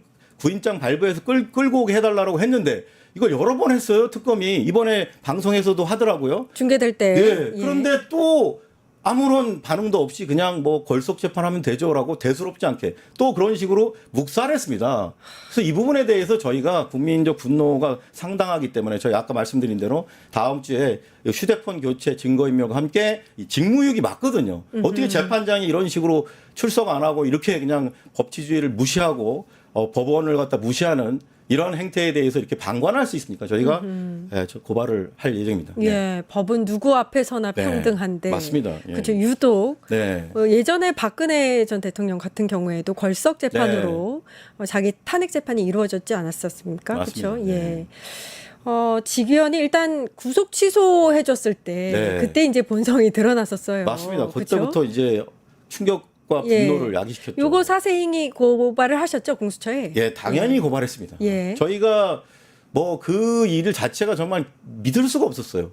어떻게 이 사형 무기밖에 없는 내란 수괴죄로 그 재판을 받는 피고인인데 아니 세상에 살인범보다도 더 어떻게 보면 더 심각한 대한민국 형법에 규정된 범죄 중에 가장 중죄인인 내란 수괴 피고인을 이렇게 어이없이 풀어주는 그것도 잘 아시겠지만 5천만 명 중에 단 한 명, 다 모든 피고인은 전부 구속기간을 날수로 계산하다가 유일하게 윤석열에게만 갑자기 느닷없이 시간수로 변경을 해가지고 풀어줬지 않습니까? 예. 이게 바로 법 왜곡이라고 생각하고요. 저는 법 왜곡죄가 이래서 필요하다고 생각하는데 어쨌든 지기현이 그런 식으로 정말 윤석열이를 완전히 대놓고 풀어준 거죠. 그래서 저희가 직권남용, 직무유기로 고발을 했고요.